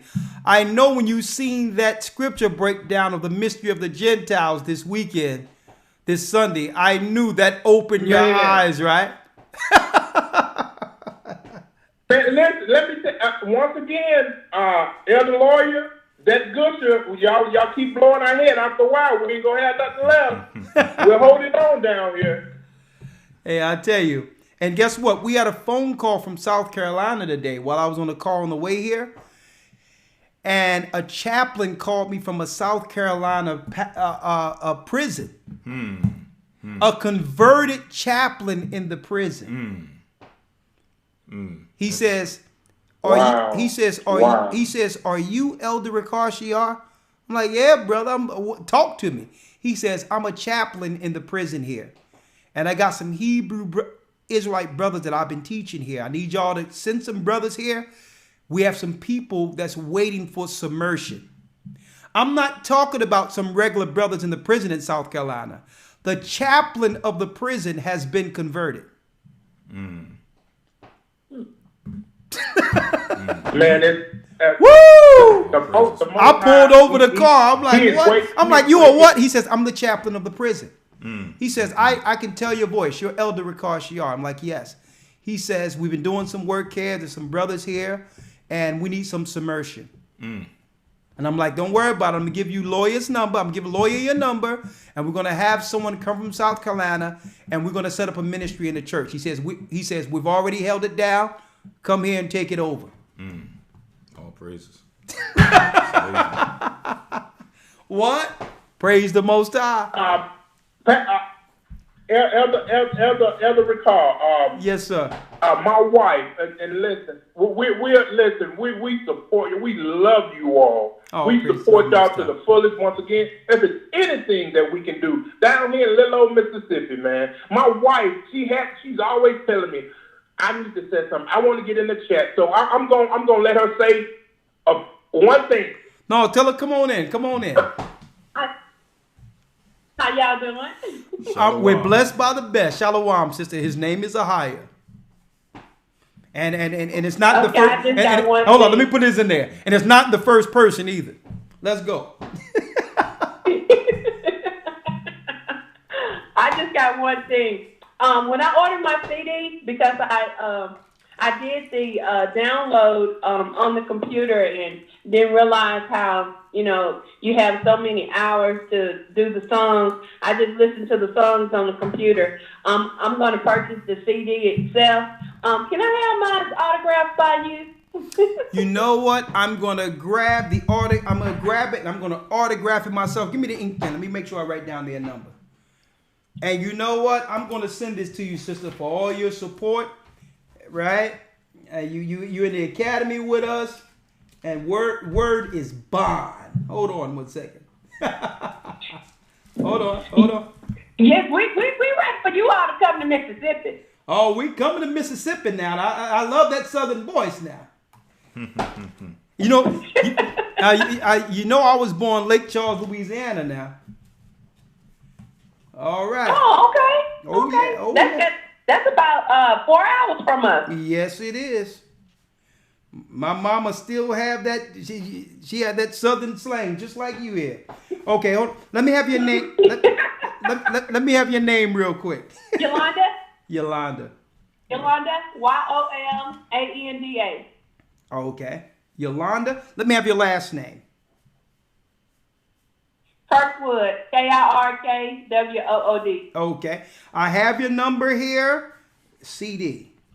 I'm gonna have lawyer link up with you and your husband. I'm gonna sign the CD and I'm gonna send it myself. Right? Thank you so much. Be blessed, Elder. Thank you for supporting the work. I really appreciate your family. May the Most High bless your home. All right? Yes, sir. All right. Shalom. And yes, I know people are saying about that Hebrew and Bible Academy, but you don't know unless you're in there. I'm going to tell you that right now. Mm-hmm. No lesson is the same. And sometimes in the midst of us teaching, the Most High bringing understanding. In the midst of us actually teaching, another perspective comes out that day that was never taught before. So, hey, but I can't emphasize it enough. And it's not about who's teaching all the time. Where two or more gathered, he's in the midst. So I can't take all the credit. I'm just a vessel that's utilized and excited to be utilized in these days, in this time. And so when we're together and we're dealing with it, it's like a personal study. And it's free of theologian control. We're breaking our people free. Even when people try to say, oh, he don't believe in a virgin birth and all this other crap. No, you're not going to pigeonhole us into some Christian Babylonian theology. If you want to just try to act as if you know what we're teaching without giving it a chance, then there's not much we can say. Only thing I can say is, what bloodline was Joseph? Why are you focusing on Mary as if Joseph didn't exist? And you know why they ignore Joseph? It's because when you look at Luke's and Matthew's genealogy, it's Joseph at the end of both of them. That's why. And there's no person who ever come into this earth ever had a genealogy or a nation without a father. You don't know what nation someone is unless they come through the prodigy or the bloodline or seed of David, Abraham, Isaac, and Jacob. So I'm not discrediting Mary at all. Mary is a child of Israel. She was also she's a child of Jacob. But why is it the Christian church has purposely overlooked Joseph? As if his lineage is not written, as if he's not written at all in the Bible. And the reason why is because they would like you to focus on female deities that were taught in ancient Babylon. That's the point. Why you know so much and can go directly to Mary, but not give us no scriptures on Joseph is as if he's not written of in the Bible at all. So what we do is we give you both perspectives and show you the genealogy according to the Bible. We also give you the history books to prove that there was record of genealogy while they was trying to push a virgin birth to uphold ceramicis amongst the Roman Catholic Church. We give you that history. And then we give you all the precepts. And at the end of it, you come to a conclusion according to the word. Want to put that out there, right? You don't want to miss it. Who is Edom this weekend? Okay. Who is Edom will be taught this Sunday like it have never been taught in the academy before. With new biblical information, I went up in the attic and grabbed more of my Jewish encyclopedias. And guess what? It's on this Sunday. Let's go. 228 area code. 228, then 304. Answer this one. Shalom, you're live on Blog We only Talk. have a few minutes. How y'all doing today? We're blessed. We're blessed, sister. Thank you. You have a question thank or you. comment? This is Shanice from Mississippi. Originally I'm from Iowa, but now I'm down here in Mississippi as well. All right, all But, praises. All right. I was gonna say something about the fact that when I moved down here, I don't vaccinate my children, and I haven't since they were 2 and 4, and now they're 12 and 9. And I was able to get around the vaccination law, in the states that I lived in was, Iowa and Arizona and stuff like that. But when I moved down here, it's a mandatory law down here that you have to either shoot your kids up with the shots or, you have to homeschool. Now, I was forced to homeschool. My children been homeschooled since January of this year. Because by law, and the head nurse, or whatever they call it at the health department, she didn't even know the law her own self. So, I took it upon myself to look the law up. And mandatorily, they had to let my kids be in school for 90 days. Until I decided to either shoot them with a shot or, homeschool. So she told me she had to get back to me in a day or two because she didn't even know the law herself and had to look it up herself.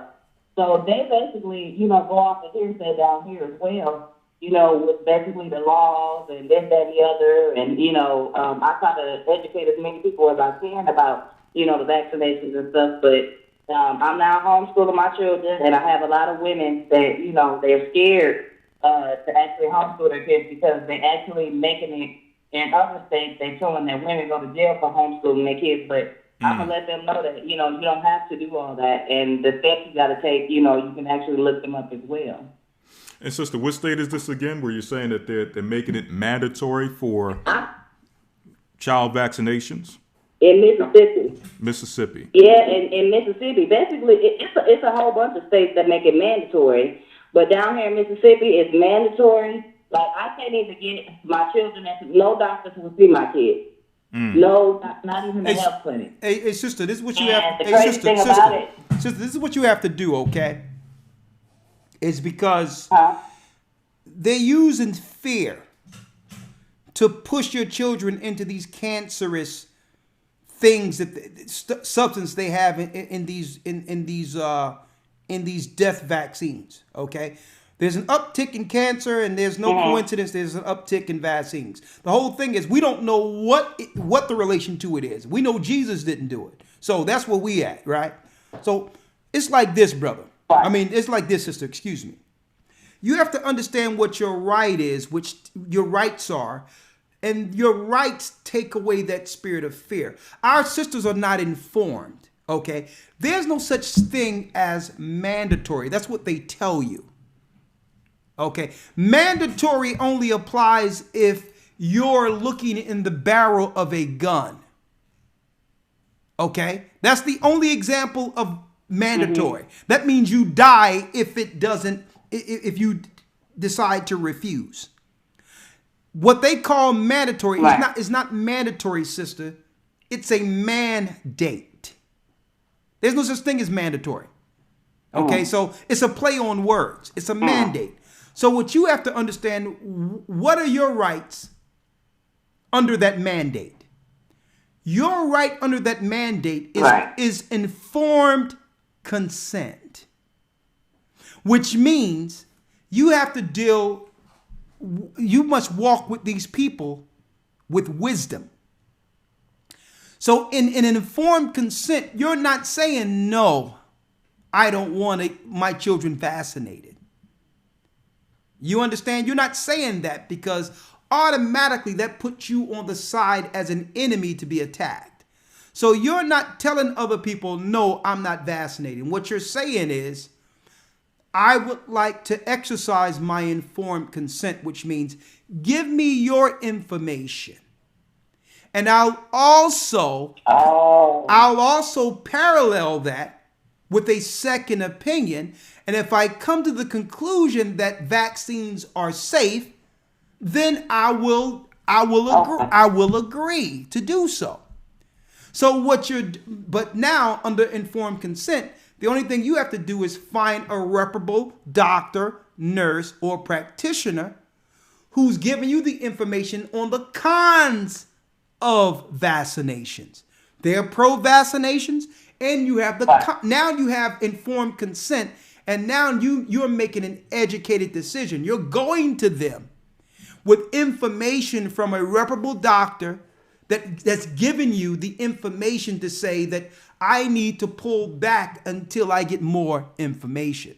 So you're just kicking the can down the road on purpose with informed consent, at the same time protecting your child from the deadly agents that's within the vaccine. But if you go there in what you would call a combative or a negative, try to take a negative stance, automatically the mechanism they have in place will attack and have them come after your children. So you must have the knowledge of informed consent on how to use it. So, and I have to go to the next call. So it's called informed consent? Exactly. And understand, when they say it's mandatory, that's a scare tactic. You got to understand what mandatory is, sister. Mandatory means if I don't take this or if I don't do this, I'm going to get killed right now. That's what mandatory is. Okay? Right. So don't let them use these words. No, it's a mandate. Now, eventually, we know where this goes, where eventually, because we're not taking the poison and not dying fast enough, it may become mandatory soon. But it's not mandatory, sister. It's a mandate. And the whole hold up. And the last thing that I wanted to mention on this is you have to be as private as you can be in these circumstances. You can't make this a public movement, right? Where now they can see, you know, if you're looking to protect your children, you got to be as private as you can with it under the table and let people know, well, listen, I'm still dealing with my informed consent, this and the other. But if you try to make a stink about it or try to, you know, blow, you know, get other parents together, right? Yeah, now you can get some trouble now, because now they're looking to make an example of you. So you got to be as wise as serpent, and harmless as a dove. You want to protect your children. Yeah, you can't be, I don't want no vaccine. You're not killing me. I know what's in there. Guess what? No, sister, that's the wrong way. Right. Okay? So you look up informed consent and get information on that, so you'll know what your legal right is. Never get pressured. Never get pressured when someone says it's mandatory. Okay, that's a scare tactic. Right. All right. Okay. Right. All right. Thank you. And I had one question. Hold up. One more question. Hold up, sister. Hold up. You can hold up, because you took up the majority of the time for other people. So you can ask the question, but I have to answer it with you on hold. Okay, that's fine. Okay, go on. The Sentence of Isaiah. And that's a book that we're able to read, right? That is correct.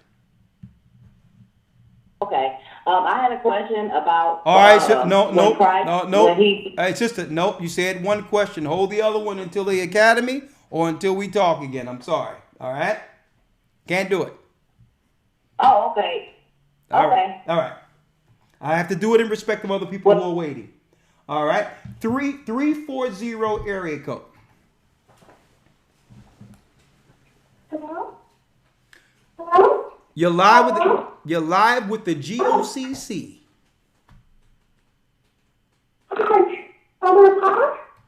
Oh yeah, but your phone is broken right now. Your phone is broken. You're sounding. The sound ain't right. Lord have mercy. The sound isn't right. I'm sorry, sister. I have to put your phone on hold. Can you hear me? No? Oh, you're a little better now. Let's try it. Oh, okay. I'm by the window. Hi, this is Cynthia calling. Hi. Hi. How are you? I'm blessed. His name is Ahia. Talk to me. Okay. I'm still in the academy. I just fell off for a moment, but I'll get back on it. I just had to wait to get back on there. Okay. Talk to me. Well, you called. Talk to us. What's going on? I just wanted to say that I'm just so grateful for the experience, for knowing the Most High, and the other caller that called in and said that you had a question about first person and all of that. I know that Ahia is the name of the Most High. I was directed to you, and nobody told me that I was Israel. I asked the Most High, and the Most High told me that I was Israel.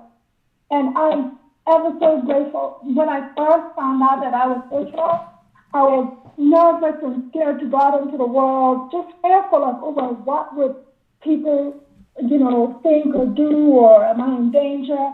And now, over, I guess I would say 4 or 5 years now, being in the truth, I realized there is no fear. There's nothing to be fearful about going out there. And things have just changed to where it's like a normalcy for me now and my family, where we go out and we're Israel, and that's just the way it is. That's the truth. And there's nothing that anybody could say that can change our mind or our foundation. You All know, right, because all right. it's the Most High.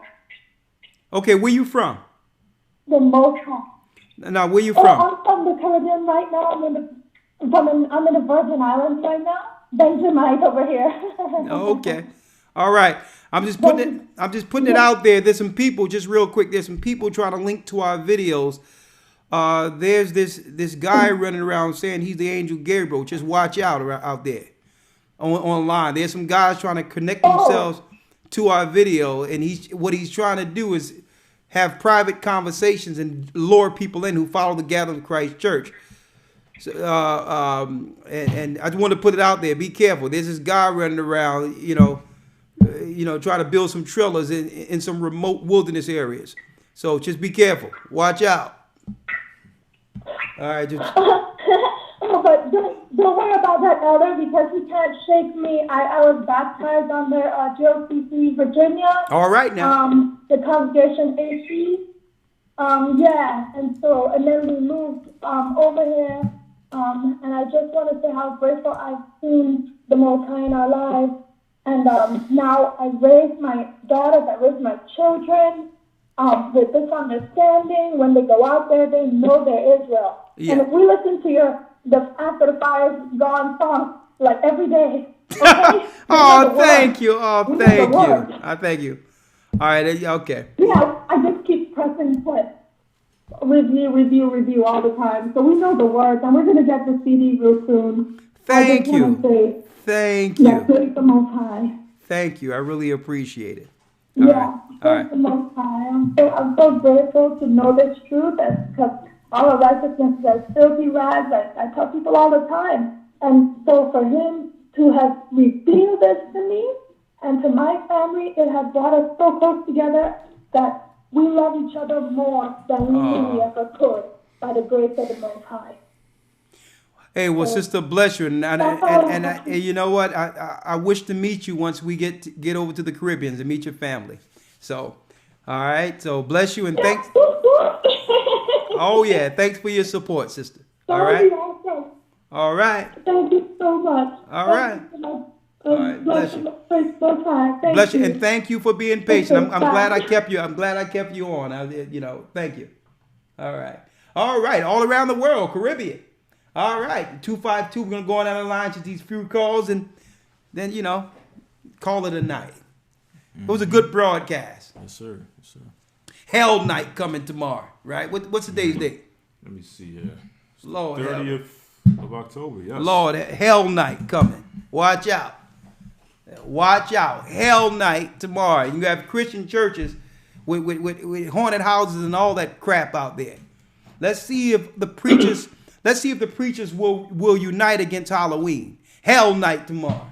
Now, before you go to the next call. Yeah, what we got? Someone sent me a video earlier. Now, of course, we're not going to have the time to play it. But actually, you have a rapper. I'm not sure how active he is now, but back in the day, we remember the rap group Bone Thugs and Harmony. Oh, yeah. And one of the members, he has a video where he has, I guess, a podcast radio show, and he's breaking down the pagan history of the holiday season. Yeah, is your... Let me see if I can get it. I don't know. Is your internet working here? 1 second. Let me put that data on. Let me try it now. All right, there we go. Let me see if it works now. Yeah, that's us. Let me try to pull this up real quick. Okay, that's us, man. All right, he may have sent the wrong. Let me try it here. You can go ahead, but I'll pull it up. X that out. Yeah, X us out. Yeah, now you do it. Yeah.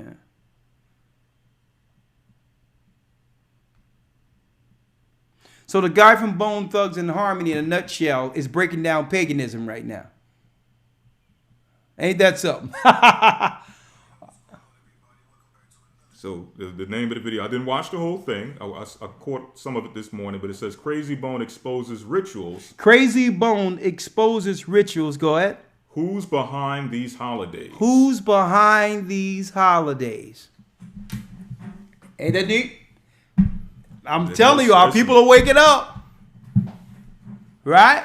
That's why we put those videos out there. Mm-hmm. That's right. And we've been putting those videos out there. I know other brothers and sisters out there have been putting those videos out there. And guess what? the streets are talking. Israelites are back, folks. Watch out. The pagan heathens are in trouble. Let's go down. 210 area code. Let's go.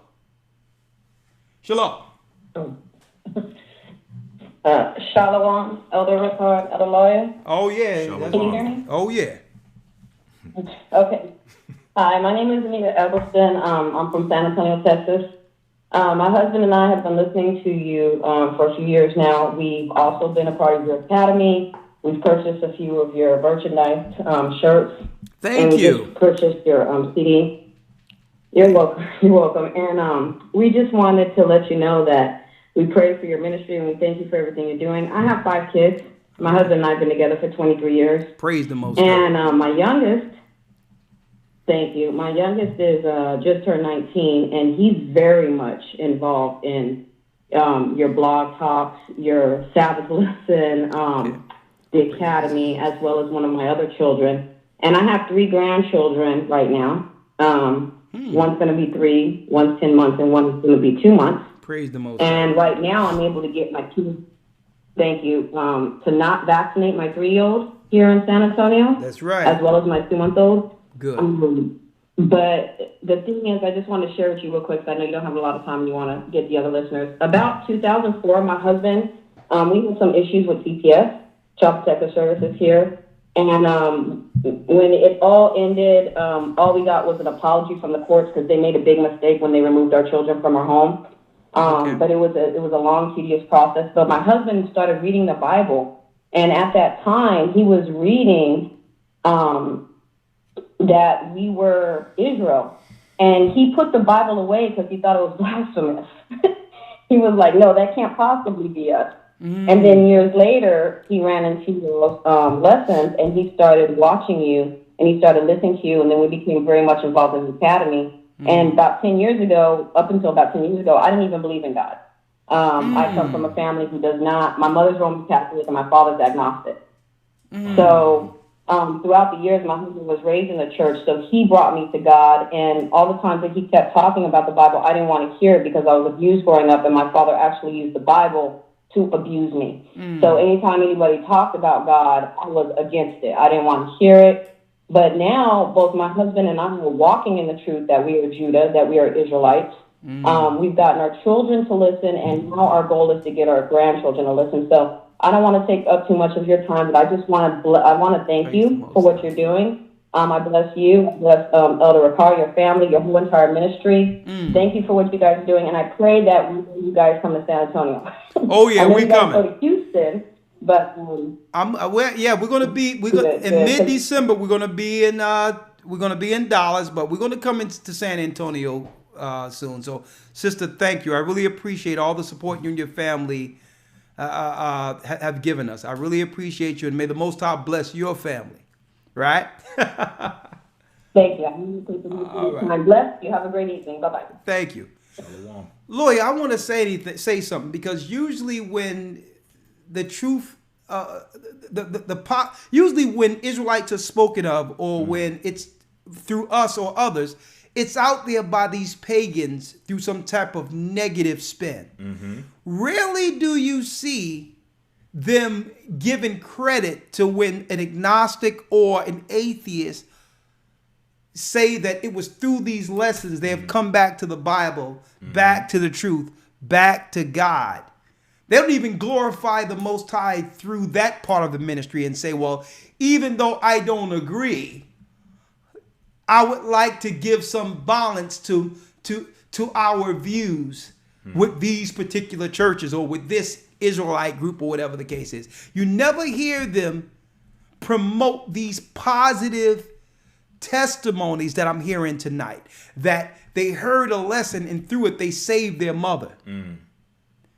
That I went through all types of struggles with the Bible, didn't believe the Bible, didn't believe in God, but when my husband found this, now we not only believe in the Bible, but defend the Bible as atheists, right?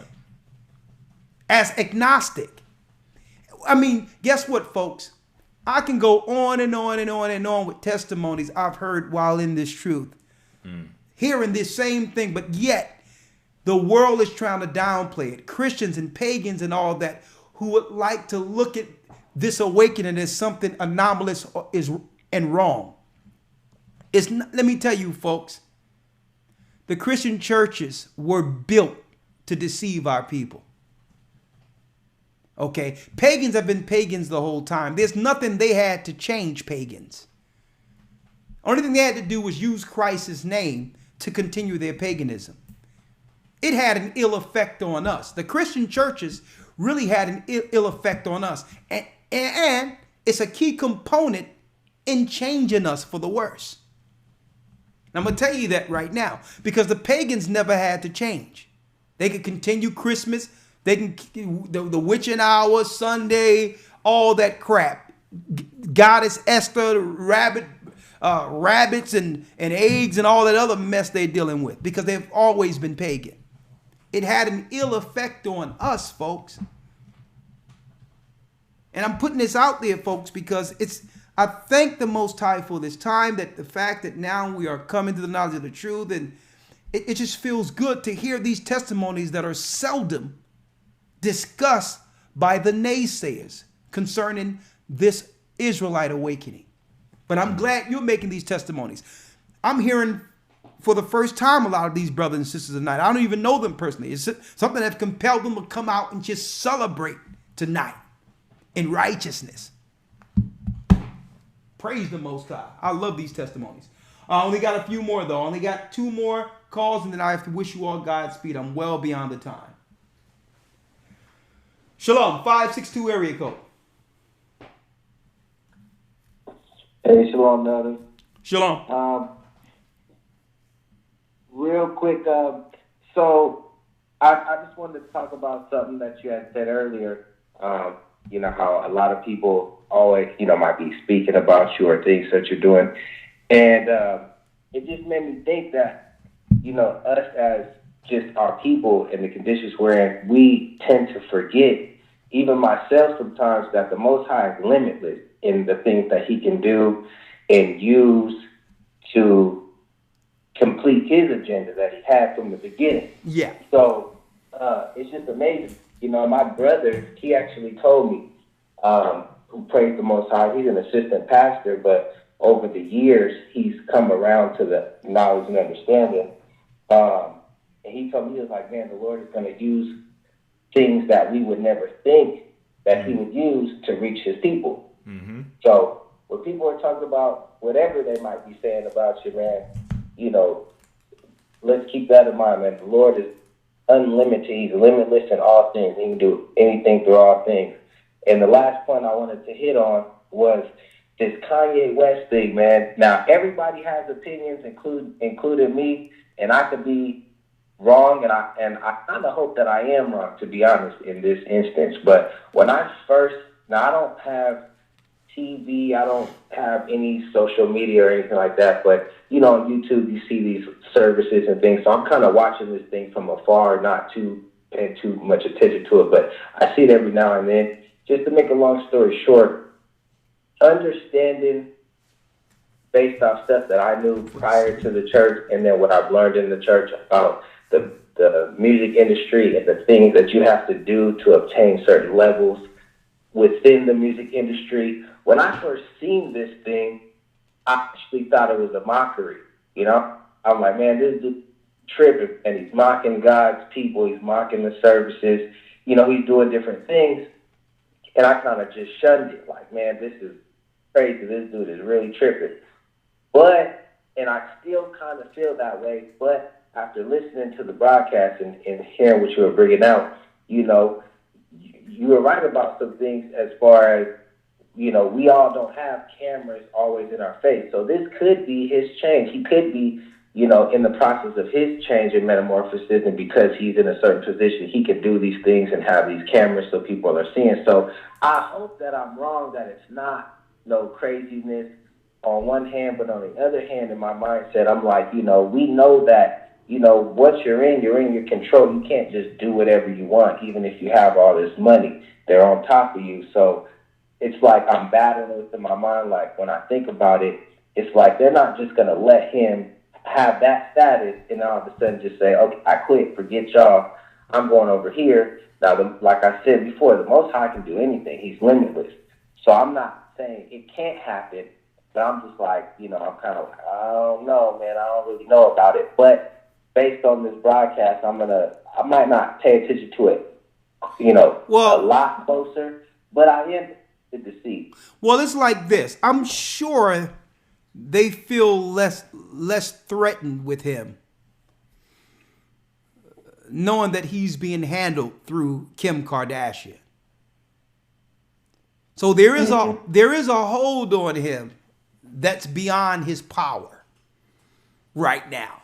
So, I mean, we'll see how that goes, but she and her family were outright they're outright public witches. And that's public. That's nothing. I'm not insinuating. I'm not, guessing. I'm not making an insinuation here. They're outright witches. Okay. So I'm sure you have to realize, as long as Satan have his claws in you in some area, he could care less as long as there's some form of control. So he's going through a transition, right? And if he transitioned all the way in his position, he would probably be, they would have probably dealt with them already. So they still have a form of control somewhere.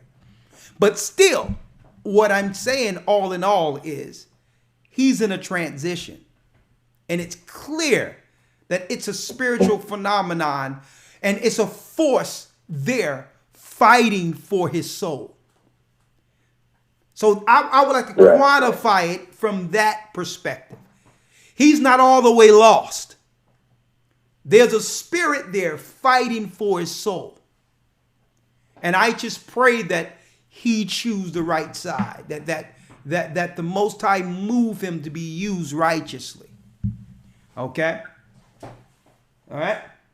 Right. Yeah, I don't see how you can be knowing one side. When you see one side in the operation of one side of the coin, I don't see how you can be all the way oblivious to, okay, well, if this side is activated and real, then the other side must be that way too. Talking about the goodness and the darkness. So yeah, but the whole thing is, I really do. Yeah, but the whole thing is we only have our opinion and perspective, not living, not walking in any respective person's shoes. We can only hope. But me, I'm always hoping on the side of righteousness. I'd rather see the righteousness and the virtue in his transition in hopes that the Most High save him. All right? So I'm going to put you on hold here. Right. All right. All right, thank you. You're welcome. 337 area code. Shalom. Shalom. I think you... Hello? Oh, no, I only got one more call after you and that's it. Okay. Your time.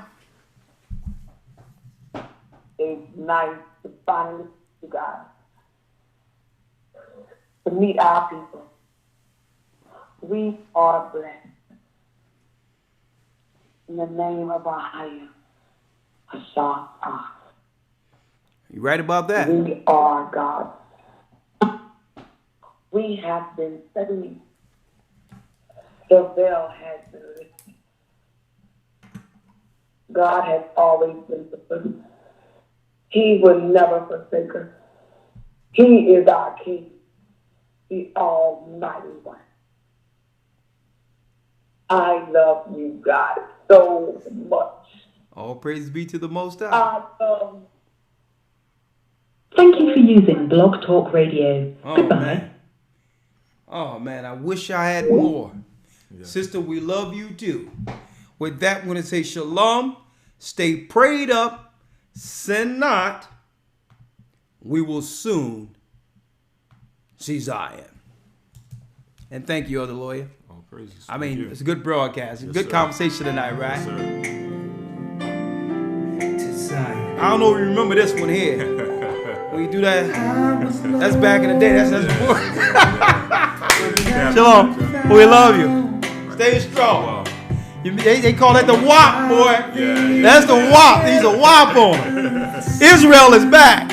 Shalom. Please give me